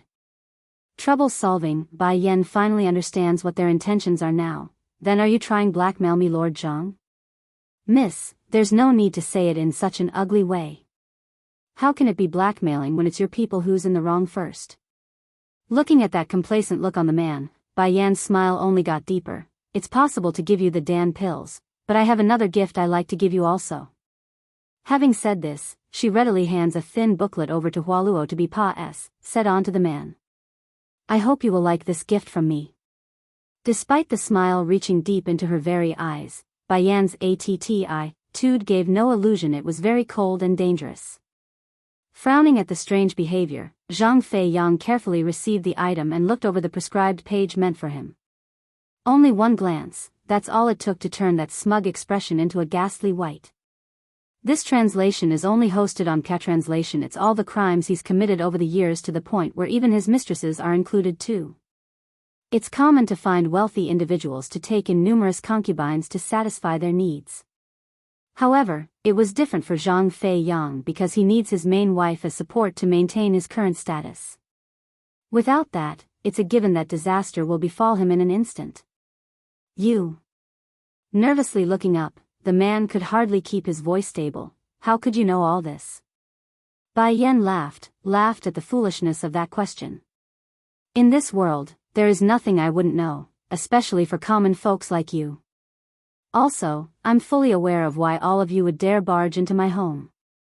I'll say this now, keep trying and I will publicize everything in that booklet. Shaking right down to his core, Zhang Fei Yang no longer had the nerve to even talk back anymore. We will leave. Hold it. The harsh hollering cry causes the man to freeze on the spot. Miss Bai Yan, I'm already willing to leave, what else do you want? I only want to know who is urging all of you to come make trouble for me. Bai Yan gave no effort in trying to hide that sneer. That's pretty much a given. It's one thing if no one knew her current influence and power, but to still come after she went public? There's no way she will believe it's not orchestrated in advance. Becoming even uglier in his face, the man plays dumb in the end. I don't know what you're talking about. Is that so? Chuckling at their foolishness, it seems you people won't learn until the very end. Hualuo, go publish everything in that booklet. I want the world to know how vile and disgusting these people are.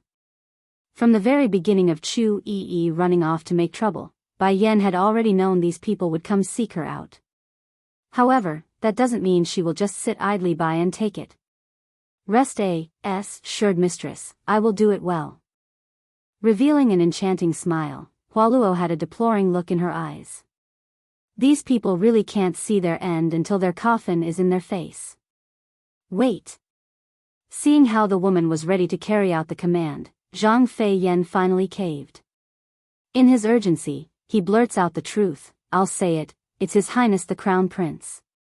If you like this translation, consider donating for an extra release or simply turning off ad block helps too.